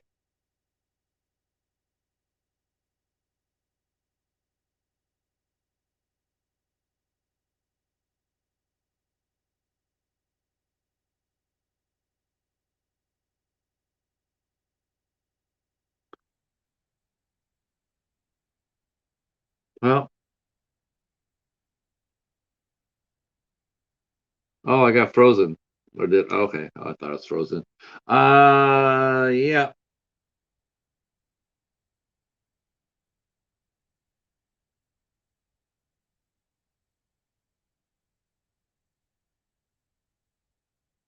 All right.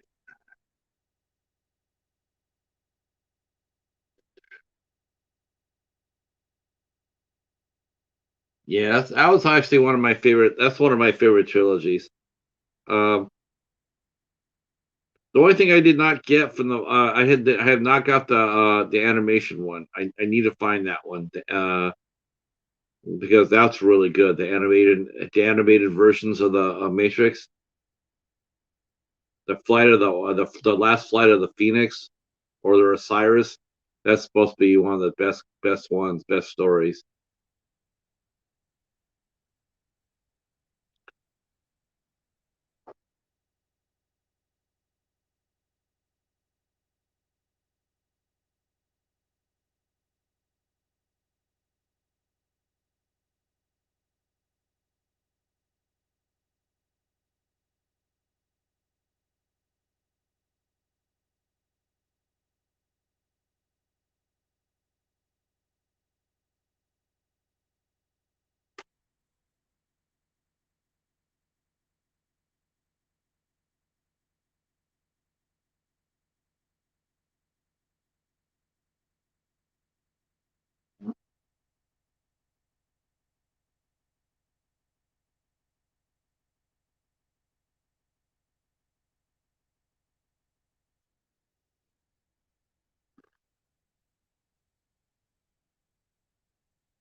Oh no, no problem. Glad to do it. Glad to hype you up any chance I get for sure. Yep, we're all in it together.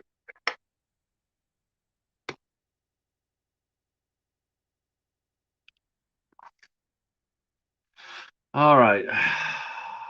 Well, it's 11:30. I've been on here for a while, so how long have I been up? I think I've been up for 2 hours, maybe two and a half. Yeah, I've been up for 2.5 hours. I gotta save my voice because I got three more interviews. So I'm gonna go ahead and pull the plug on this one. Um,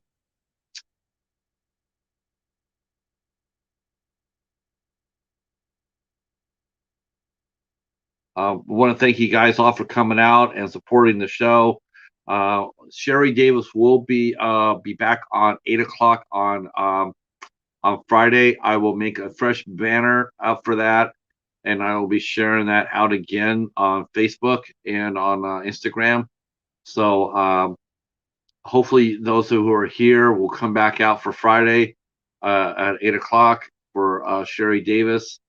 And yeah, um, hopefully we'll see you here tomorrow night at 8 o'clock for our interview with journalist Bobby Lapierre from the Film Threat magazine. And then Thursday we have animal rescuer Calvin Tucker, also known as Black Noah. He is a animal rescuer from Bessemer, Alabama, and he has saved thousands of dogs and cats. Thousands, not dozens, but thousands. He is an amazing human being, and we will be talking to him on Thursday night at 8 o'clock. And then Sherry Davis will be back here with us on Friday night at 8 o'clock. All right, thank you guys so much. Always a pleasure to hang out with you guys, and keep lifting each other up, man. Keep lifting each other up. All right, we'll talk to you soon. Peace.